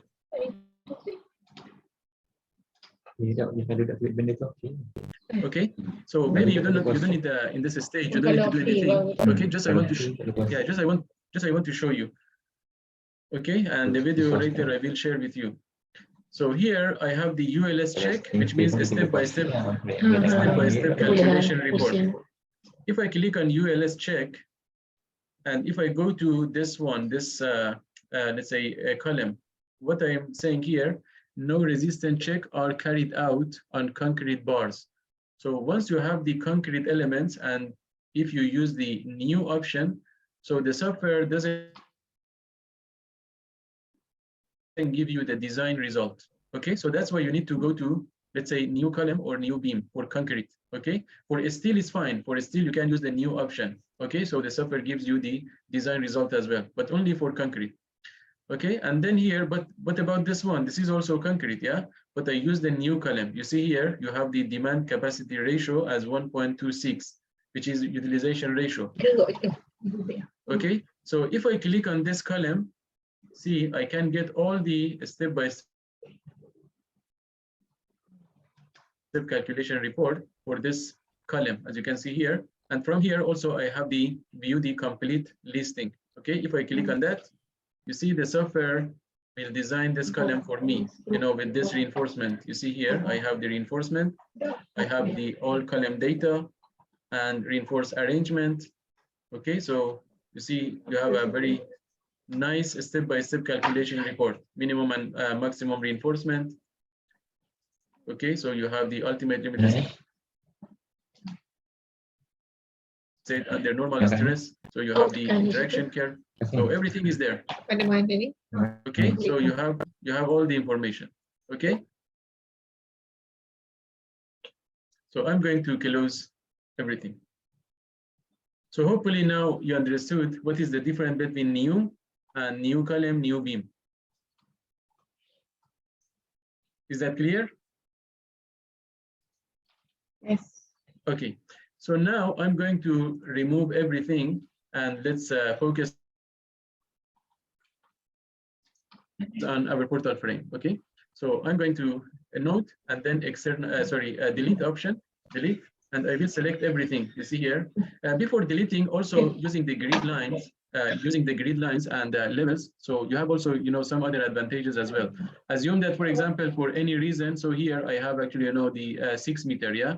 So So assume that, you know, for any reason, you want to change the spans from here to here. So you can go to planes, and then here I have the grids. Okay, so here I will change this grid, for example, to let's say 3. Okay, and then accept. Okay, you see here, so the columns also, you know, will be shifted. Okay, so this is actually, you know, the good way, again, you know, to, especially once you have the drawing. And if you want to import your drawing, so here you have the option. You see here, edit template. Edit template here. Okay, you can click on that, and then here, yes, edit template here, click on that, and then here you have this window. Okay, this is the window. And then from here, I can add. Okay, so I have this one. So here, for example, I can bring my floor plan, okay? And then open. So it can be DXF or DWG. And also maybe I have the ground level, for example. So you can bring, you know, as much as you want. So here you can click on that. Maybe here I have the ground floor plan for layout. Okay, so I can bring it. See here, I have 2, let's say, drawings. So you can, yes, you can bring it as much as you want. Okay, and then accept. So once you accept this, you see here for the first one, I have the ground floor. This is actually, you know, the drawing. And also I have the floor plan. Okay, so here you have it. So if your drawing is not scaled, so you don't need to go back to your AutoCAD to scale it and again, you know, import it. So here you have the option.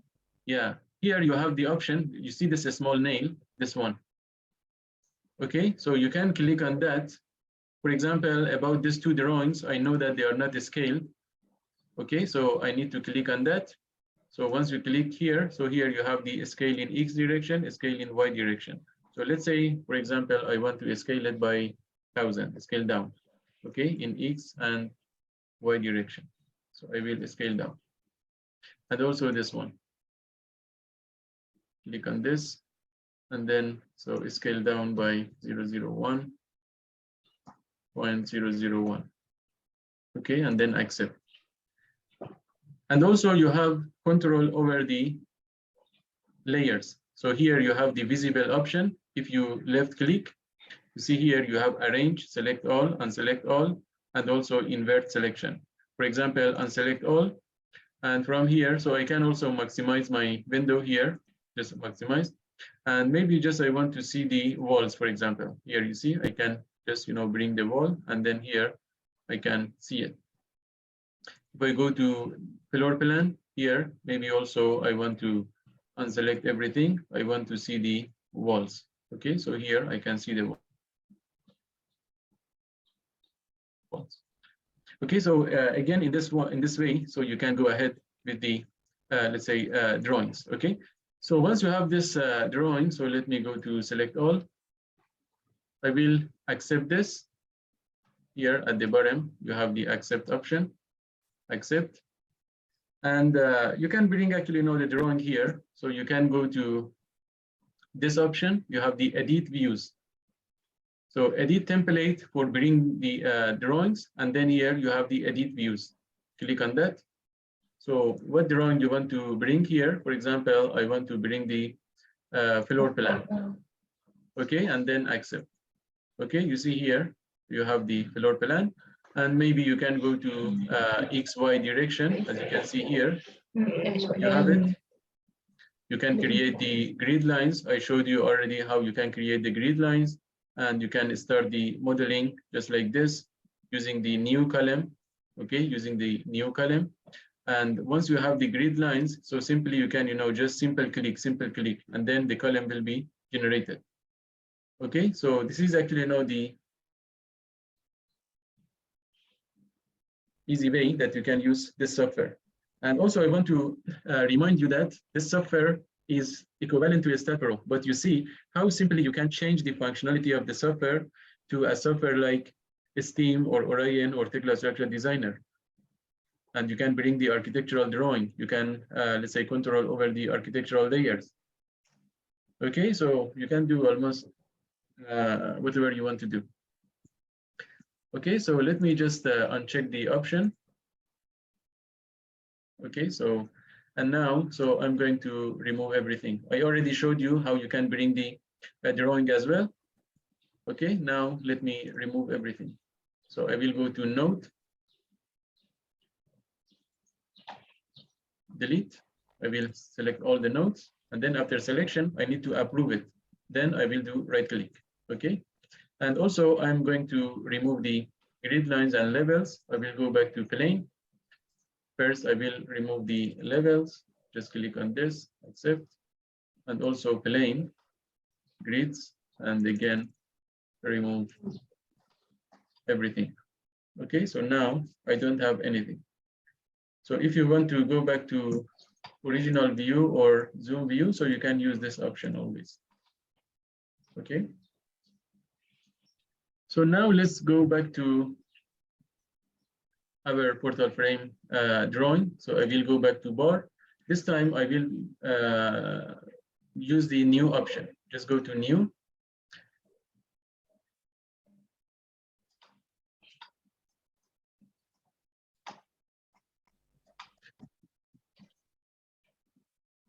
Okay, so here we have actually now this lines. This line, we call it actually now reference lines. Okay, so they are not grids. It is reference lines. And this is actually, in the Y direction.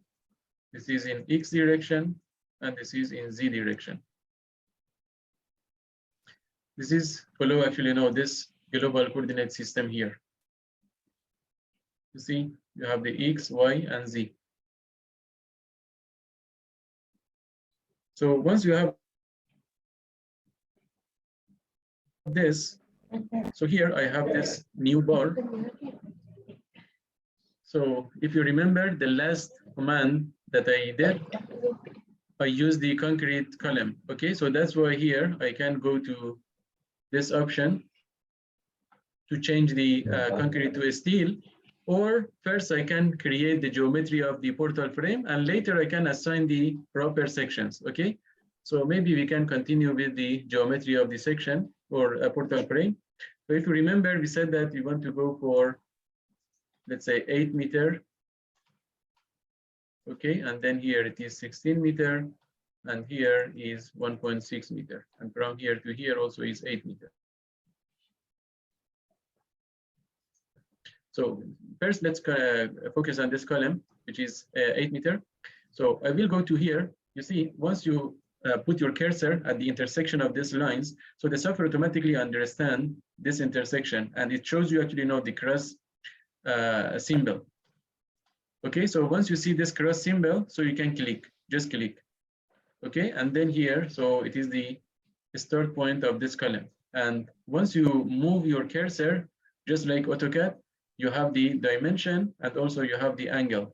Okay, you see, is very similar to AutoCAD.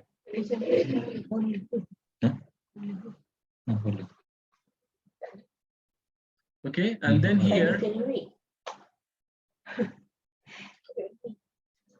yeah, since we are creating the columns, okay, so just I need to make sure that I'm attaching to this vertical line, okay, or Z axis.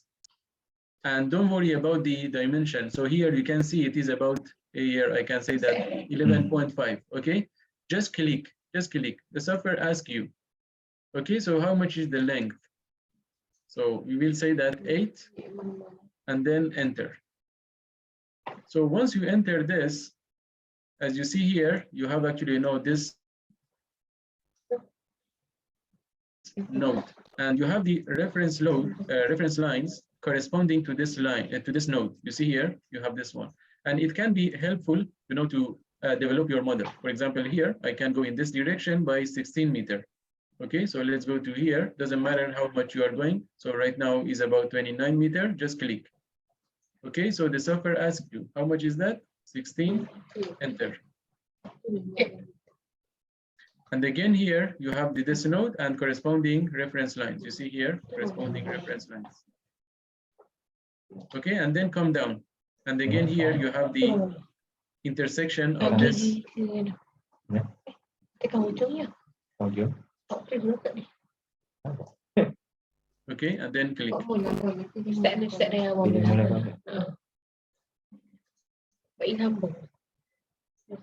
Okay. So once you click here, the last node. So if you want to release the command, but you don't want to come out from the command, so you can do right click. Okay, you see here, still I can start from anywhere else. You see, I can start from another point. You see, the command is active. And again, right click. Okay, still the command is active because here I can see this. Okay, and also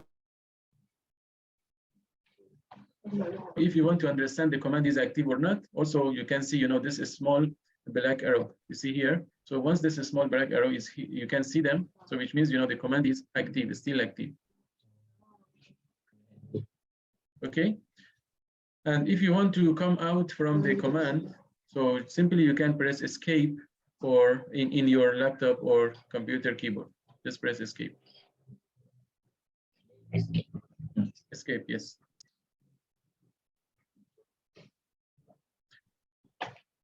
Okay, now we need to go for, let's say, the apex location. Okay, so here. So it is 8 meter. So I will go to node. So I need to add one node here. Okay, so go to node, and then here you have the new. In a set pro, we have the insert node. Yeah. So here you have the node, and then go to new. Just click on new. And then here, you see, again, in this software, everywhere that you are working with, you have the measuring option. Okay, so for example, here, you see you have the measurement. But again, don't worry about that, because software at the end of the day asks you how much is the distance from this node, for example. Okay, even I can be here. Okay, and then click. So here it says that distance, I will say 8, and then enter. See here, the node is here.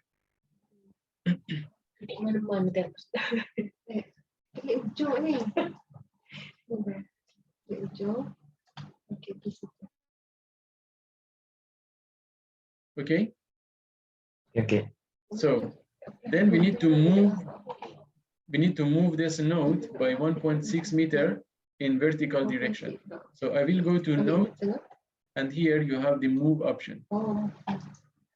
Okay, go to node and then move. Okay, click on move, and then click on this node. Just click. Okay, and then here, make sure that you are attaching to the vertical axis. Okay, and don't worry about the dimension or distance. Okay, just click. Okay, and say 1.6, and then enter. Okay, so you see here you have the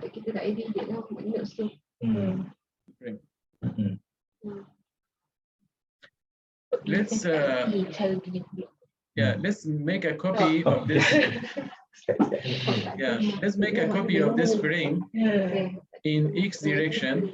Is in X direction. Okay, so here this is the X direction. So I will go to tools. So under tools you have actually several options to move the elements, to rotate the elements, to rotate the elements in the XY plane, let's say in any 2 points, around any 2 points, okay, or 3 points, copy elements, element symmetry or mirror, okay, and also symmetry with respect to a plane. But here I'm going to use this option, copy element. Just click on copy elements and then accept this. So remember, I said that always you can actually read this instruction, the next instruction. Okay, so it says that select a, I cannot see it well. Okay, select a group of elements. Okay, so simply I will select, all the elements that I want to be copied. Okay, so you can select this one, or all. Okay, I'm selecting all. If you select anything, by mistake and you want to deselect, you can press shift and then select that element. Okay, so it will be unselected or deselected. You see here, for example, this rafter, I will press shift and select. So it will be deselected. Okay, and again, so if you want to select everything, just select. So you don't need to press control like stat pro. Okay, you don't need to. Yeah, just select. You can also select one by one. You see here, for example, here, I'm not pressing control, but simply click on this, this, and this. That's it. Okay, so once you click this, then you need to approve it. So the selection done, you need to do what? Right click. Okay, so once you did right click, again, you can look at the instruction. So here, what it says insert the first point. So which means, you know, the base point or reference point. So you want to copy from here. Okay, so I want to take from here. This is the first point. And if you look at the instruction again, it says that insert the second point. So here I can go in this direction. Again, don't worry about this. Okay, so assume that you want to go for 7 meter span. Okay, so just click. And again, say 7, enter. So right now you have this. So if you want to release the command again, so do right click. So this is actually, you know, the basic. Yeah, this is the basic way of copy option. So we have also, you know, more advanced option. You can go to tools. Here you have the generation, and here you have planes. Okay, click on planes. And again, so you can read the instruction here. So what it says, select the 2 orthogonal reference lines that will define the plane on which you wish to carry out the generation. So it means that the software says that, so our direction of the copy is in X direction. Then the software says that you need to select, you know, 2 orthogonal elements or reference lines. Let's say this one and this one, this is orthogonal, to make the software understand about the plane which is perpendicular to X direction. If you want to go for this direction, so you need to select, for example, you know, this one and this one, okay, to make the software understand that this plane is perpendicular to the copy direction, which is in the Y direction. Okay, so that's why here I'm going to select. You can select, you know, this column and this line. You can select this line and this line. You can select this column and this line. Up to you. Okay, so here, for example, I will select this line and maybe, you know, the middle line or this column, doesn't matter. Okay, so just click here. And then, so automatically a window will pop up. So the first question is that number of planes you generate or simply number of copies. So let's say here, I will say that 5. I need 5 copies. And separation between planes or separation between frames. So I will say that 7 meter. And here also you have the group option, but I don't want to group right now. I want to show you how simply you can group it. So 5, 7. Okay, and then accept. See here, you have the.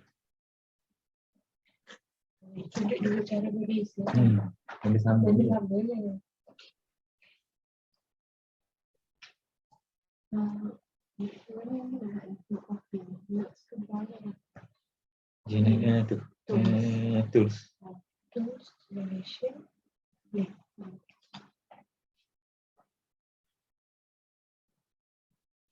If you want to rotate your model, so you have this option you see here at the top here. Just hold this and then horizontally you can rotate it. Okay, and here also vertically you can rotate it. You see, it's very smooth. Okay, or you can press shift and hold the let's say your mouse wheel. Okay, just like this, you can rotate it very smoothly. Okay.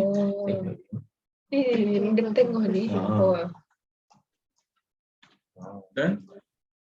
Okay. Okay, if you want to go back to default view, so this is the default view. You see here, you can click on this small icon and then you can see this views. Okay, and then here, this is the default view, this one.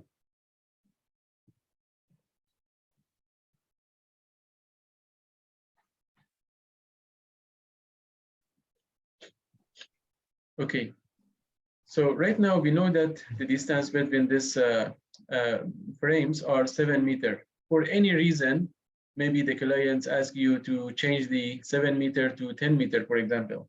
Okay, so simply you can do it. You can go to plane, again, go to dimension.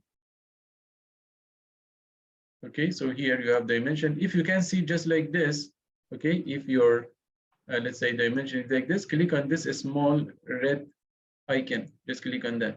Okay, and you will see in this manner. Okay, so you can click on this and this. So it can be like this or it can be like this. Okay, so already I showed you how you can see the dimension by using show option. If you want to delete the dimension, so simply you can delete the dimension. And if you want to hide the dimension, so you can use the hide dimension. But what is add? Add, which means you can change the dimension. So right now is 7. So click on add, just click on add. So here I'm saying that I want to add 10 meter span, not 7. Okay, so that's why here I will change it to 10. Okay, and then accept. So once you accept this, so I can come to this node. You see here, you have this node, and you can come to this node. Okay, so it will be updated. Or you can come to here and here. It will be updated. Okay, so simply you can update. Yeah, your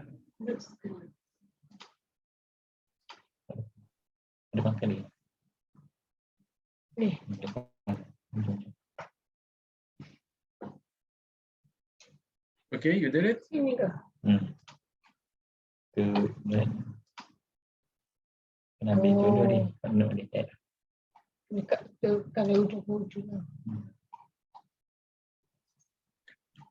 So you see here, you have 10 meter, and this is also the dimension.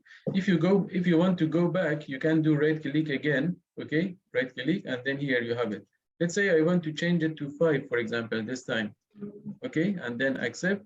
So this time, once you have the dimension, so you don't need to click on this node and this node. So simply you can click on this dimension. Okay, so here, click on this, and then so it will be 5.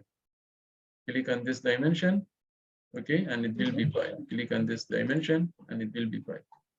Okay, just like this.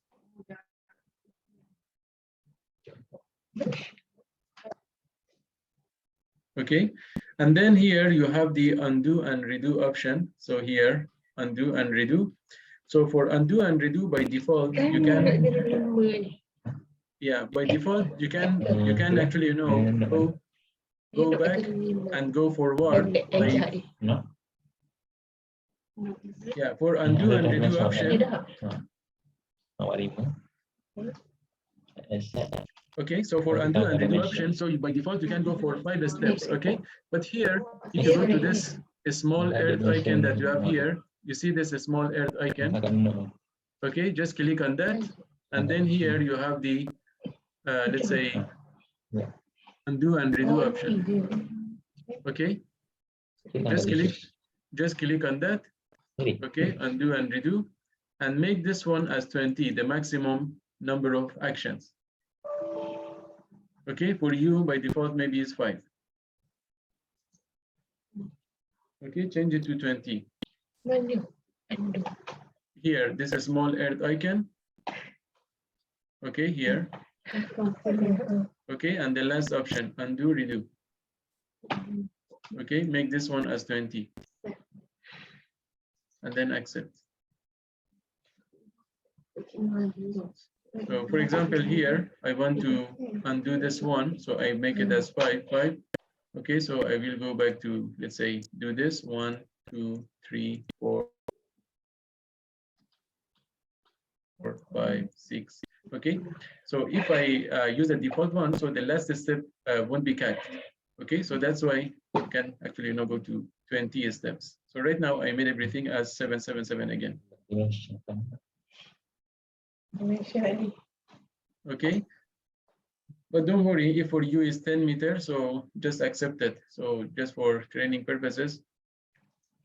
So I'm showing you the things. Okay, so then here you have the planes. I want to remove the dimension. I will go back to dimension. And then as you can see here, I have the 8 meter or whatever I have. So I will go to delete, accept. And then so I will select everything. You see here, select everything. And then right click. So the dimension will be gone.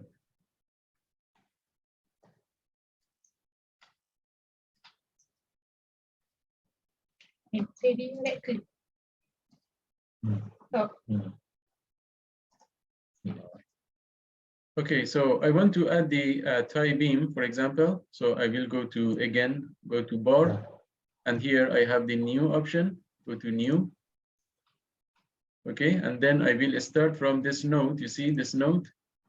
Okay, so make sure you have the cross section, which is intersection of the members. And then so I can continue, you know, just like this, you know, up to here and then up to here, here, here, just like a stat pro, or I can directly come to the end node here. Okay, click on that and then release it by right click. So here you can see the highlighted black color. So it has meaning actually. So this software is the physical modeler. Okay. All of you familiar with the StatPro? Yeah. Okay. You see in StatPro, actually, you know, we have the analytical modeler or analytical modeling approach. So what does it mean? It means that in StatPro, let's say, for example, you have these two columns, yeah, this column and this column. If you want to add one brace here and again, you know, go back to here. So what happened to this column? So this column will be divided to two members, correct? Yeah. 1, 2, because here you have a node. And then, so during the design, so you need to go to the design parameters in a StatPro to specify, for example, LY or LZ, okay? Depends on the local coordinate system that you have, and also UNL, okay? So you need to specify this. You need to tell the software, for example, you know, the unsupported length is from here to here, but the effective length is from here to here. That's why you need to specify the LY or LZ, okay? And also, let's say if you want to assume that, for example, here you have the purlins in a StatPro, okay? So let's say here you have the purlins, okay? So here you have the nodes here, okay? But if you add this one, so here you have 1, 2, 3, 4. And then assume that you want to check the deflection of the entire rafter, which means from this node to this node, okay? So again, what you need to do in a StatPro, because right now you have 4 different members. So you need to go to, you know, 4 different stages. So first of all, you need to go to DFF. You need to tell the software, for example, you know, the deflection limit is L over 200. So that's why you need to say 200. And another step, you need to go to DJ1, for example, so which means, you know, the first node. So you can say that the first node is here, and also here you can say 1. And then, so you need to go to DJ2, and you need to select the number 4, okay? And then, so after all, if you want to print the deflection, so you need to go to track option, okay? And then you need to select the option 3 or 4, okay, to let's say print the deflection. So this is all the thing that you need to do in a StatPro, because StatPro is the analytical modeling or analytical modeler. Okay, but in this software, so you have the let's say physical modeling approach. Okay, so you don't need to worry about that. So that's why here you can see this one. Okay, so here for this highlighted black color, it means that during the analysis, so this member will be considered from here up to here as one single member. And then, so maybe you can check the deflection, for example, like this. Okay, so you don't need to specify the DFF or DJ1 or DJ2 track, so nothing. Okay, but once you want to consider this, always you need to also think about the connections as well. So if I go to this view, okay, so assume that, let me go back to here. Assume that we want to talk about this column, okay? So here you have this column, and here you have this continuous beam, okay? So once you have the highlighted black color, which means you have the continuous beam, because we are saying that, you know, this beam, the highlighted black color beam, is one single beam. And that's why you have something like this. Assume that here it is the column, and if you want to connect this column to this continuous beam, so here you have actually, you know, this beam, okay, and then here you need to provide maybe, you know, a plate, something like this. Maybe here you need to provide the punch, and then so go with the bolted connection, something like this.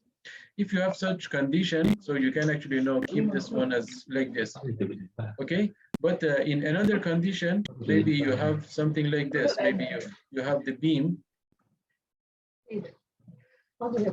Maybe here you have the fin plate, yeah? Here maybe you have the fin plate.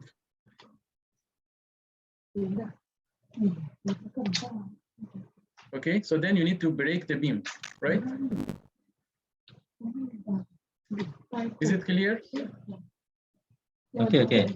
Okay, so that's why, yeah, if we have, you know, such connection, so then you need to break the beams at each node. Okay, so to breaking the beams, you can go to the bar, okay, and then here you have the create elements. Okay, you see here, create elements. Click on create elements, and then so you need to select, you know, two continuous nodes, either this one or this one, or maybe I will say that 1, 2, 3, 4, 5, 6, 7. Okay, so either you can select, you know, 1 or 2, or 2 or 3, or 3 or 4, or 4 or 6. Okay, and then so it will be divided as single elements. Okay, so for now, for example, I will select the node number 1 and node number 2. Okay, so once you select on this, the software says that you want to create the elements. Yes, you see here right now, it will become as single member, and that's why the highlighted black color will be gone.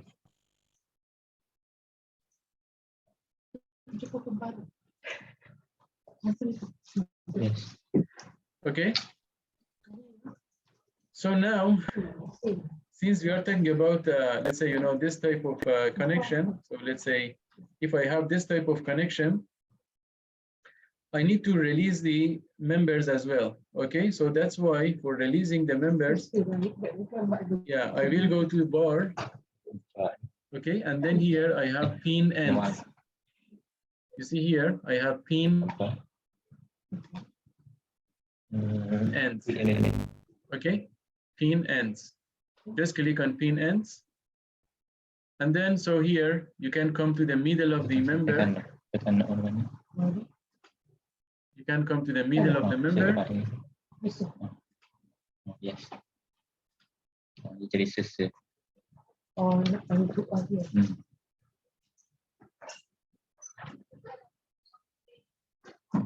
Okay, so we said that if you want to have the elements, really member. So he is so you this. And you have ends. Click on pin ends. Pin ends. Okay, and then come to the middle of each member. Okay, so if I click on middle of each member, you see the both side of the member will be released. So here you can see that. Okay, so the small below that. Okay, so it is actually no release option. If you want to unrelease, so simply you can come to here again, you know, at the middle of the member and just click. So it will be unreleased. And by default, you have the fixed connection. Okay, once again, I can come to here and again you have it. If you want to release one side of the beam, for example, here, I don't want to release this one, but I want to release this. So simply you can come to near to this node.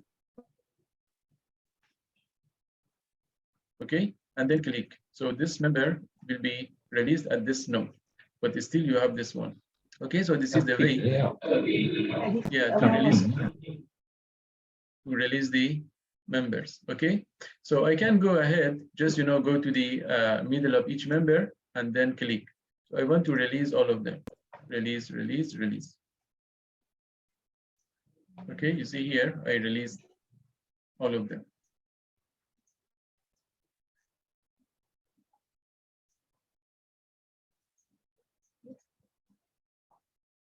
Okay, so once you release this, I want to make a copy of this tie beams from here to this side.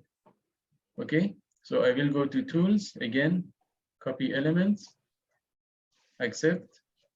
So just select this beams just like this. Okay, so once you selected all, again right click. So you can start from, for example, here and then put it here. And then right click. Okay, so now also you can see that the properties of the member will be copied as well. So you have the release option as well.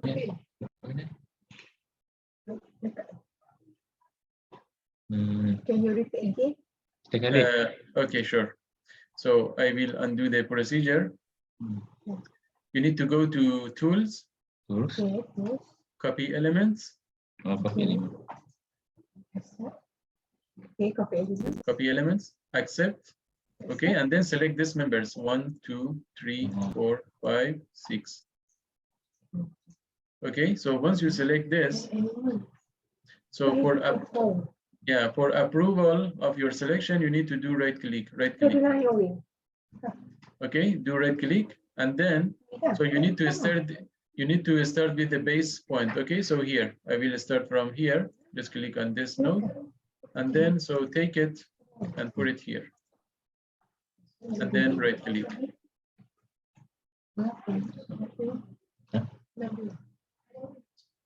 Okay, so here you have the release option, and then you can press escape. Tekan tadi mana copy.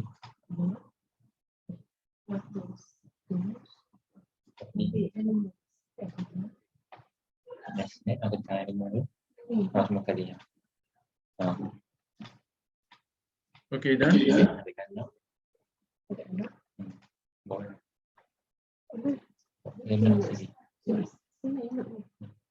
Done.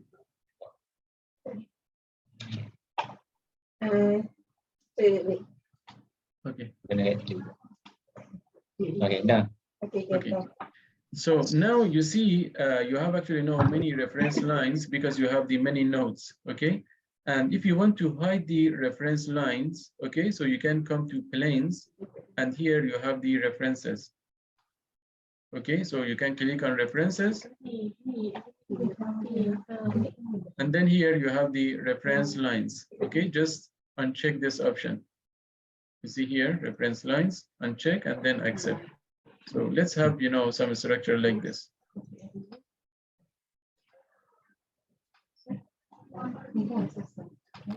Okay, so later I will add the purlins at one side of this rafter, and another side I will leave it as just like this. I want to talk about the buckling option.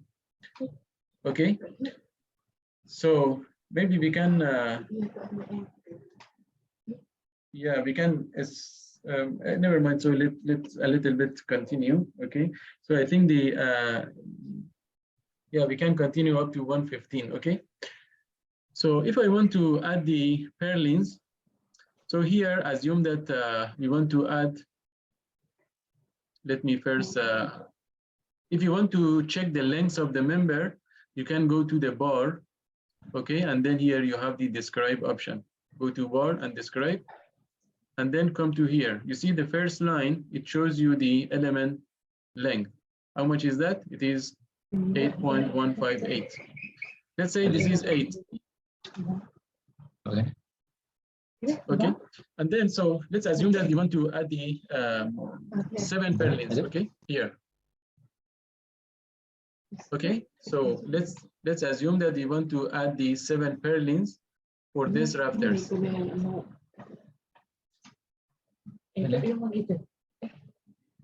Okay, so for this option, so I can go to plane, or I can go to the tools, and then here I have the generation and nodes and bars. Okay, nodes and bars. Okay, click on that. Okay, now we need to select this node and this node. Okay, so I will select this node and this node. You see right now the number 1 is appeared. So what does it mean? It means that right now we have only one division. Okay, but we want to make it as, for example, 7 division. Okay, so once you select this and you want to approve, again, do right click. Okay, and here you said that number of division, so we can say 7. Okay, and then accept. You see here, I have 1, 2, 3, 4, 5, 6, 7.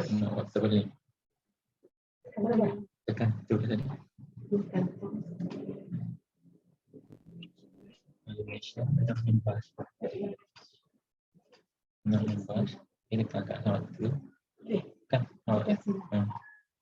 Kena.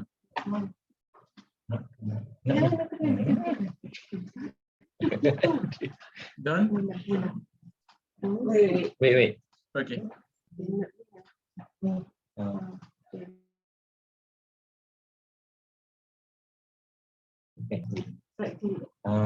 Tulis 7. Yes. Okay, done. Okay, so you see here we have actually now 6 nodes, 1, 2, 3, 4, 5, 6, inside the rafter, and that's why the rafter will become with black highlighted color. So it means that however I want to add the purlins here, but the rafters still will become as one single member. Okay, so this is the beauty of Cype. Okay, so now once I have these nodes, so I will go to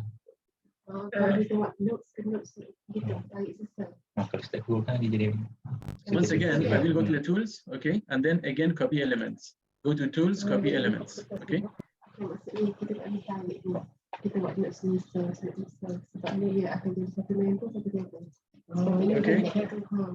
Okay. This time I want to copy the nodes, so that's why here I will uncheck the bars, okay. I will uncheck the bars, just I want to copy the nodes, okay, and then accept. So then from here, I can simply select, this nodes, see here, this nodes.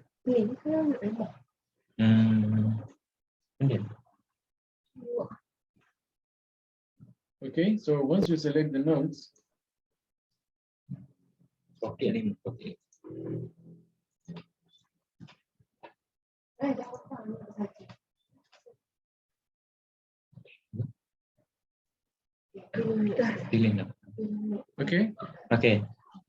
Okay, and then right click.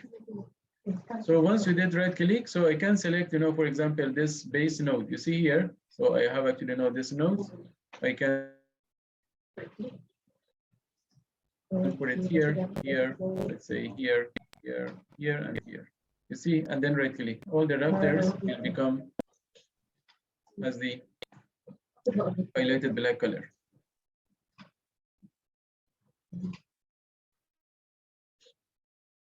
Okay, so now I can go to the bar, go to new. Okay, and I can start from here. You see this one, or maybe instead of this using this, I will go to tools. Again, copy elements. Go to tools, copy elements. Okay, so again, check the bars. Okay, check the bars, accept. So I want to copy these elements, okay, this by beams. See here, this by beams. Select this beams, and again, right click. So for the base point, I will select this one, and then I will put it here, here, and here. Okay, just like that. Kopi bar bukan nak. Bar saja. Bar. Tadi tak saya.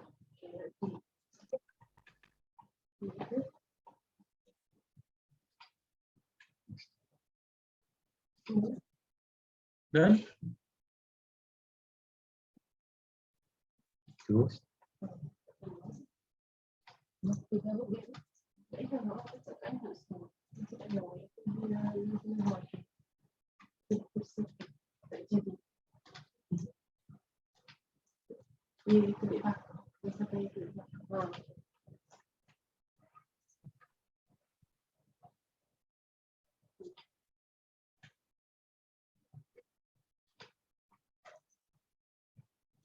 So is it done? Not yet.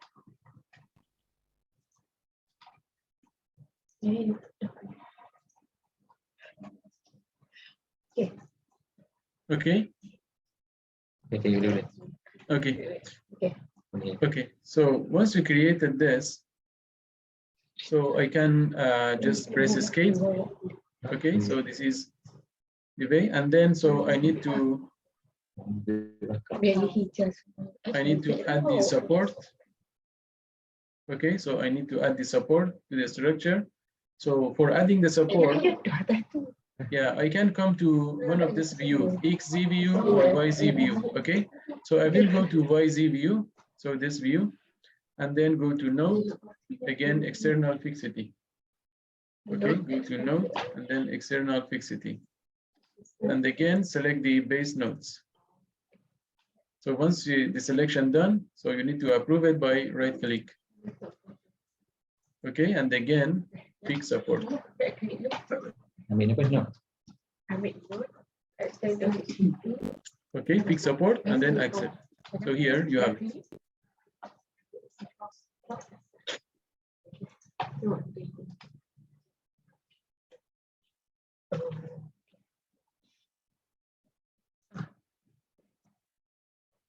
Okay, Tinggal sih.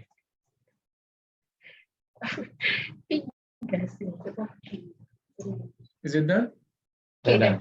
Okay, so now let's group the members. So here I have actually now the external columns, internal columns. I have the external rafters, internal rafters. I have purlins, and also I have the tie beams. Okay, so let's group them. So for grouping them, I will go to bar. Okay, and then here you have the group option. So grouping is very simple here. So just click on group. And then here, first I will select the external columns. Select this, this, this, and this. Okay, so this is 4 columns. So once you select it, and then you need to approve by right click. Okay, approve by right click, and then yes. So you see here, once I'm here, okay, and I hover my cursor at the top of this column. Okay, so the other columns will be highlighted, which is under same group. Okay, so let's go to another view. I'm going to XZ view. Okay, so this view, and then I want to select the internal columns. Okay, it's like that. Okay, and then right click, and then yes. Okay, you see here all the columns will be grouped. So let's go to external rafter. I will select this rafter, this rafter, this rafter, and this rafter. And again, right click, yes. So I want to go to internal rafter. Just simply select this rafters. Okay, and then right click. Yes. So I want to select or group the tie beams. So I will select this members.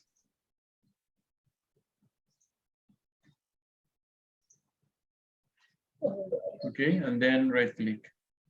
Yes. And remaining is the purlins. For the purlins, again, I can go to XZ view, or sorry, YZ view. You see, I can select, you know, just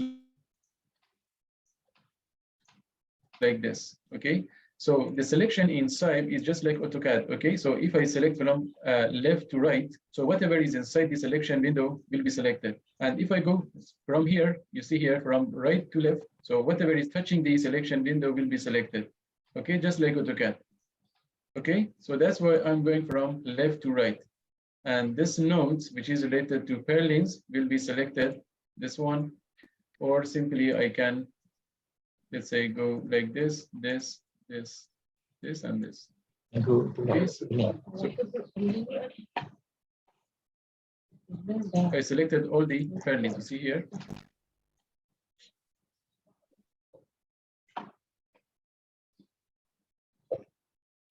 So once you select the purlins, again, for approval, you need to do right click.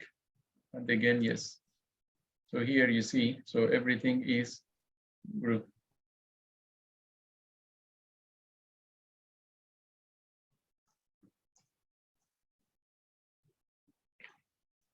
Okay, so Sorry. How many group we yeah, have? please save your model. So you can save, yeah, you can save your model from here. So maybe we can stop here. And if you have any question, please let me know. Any question?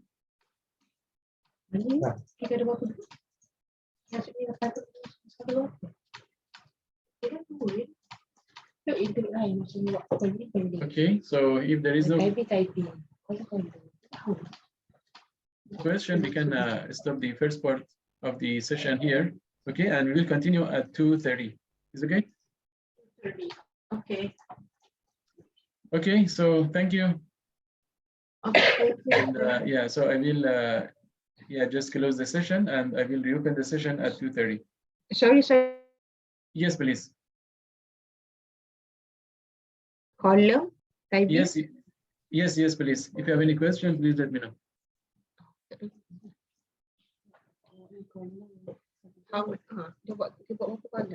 Any question?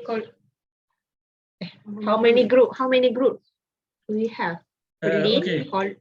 So here you can, just After by coming, grouping. yeah, by coming to here, you have G3, you see, you have G3, you have G1, you have G5, okay, you have G6, okay, G2, G5. So you have 6 groups. Oh, okay, we have 6. Okay. Okay. Okay. Any other That's all. question? No. No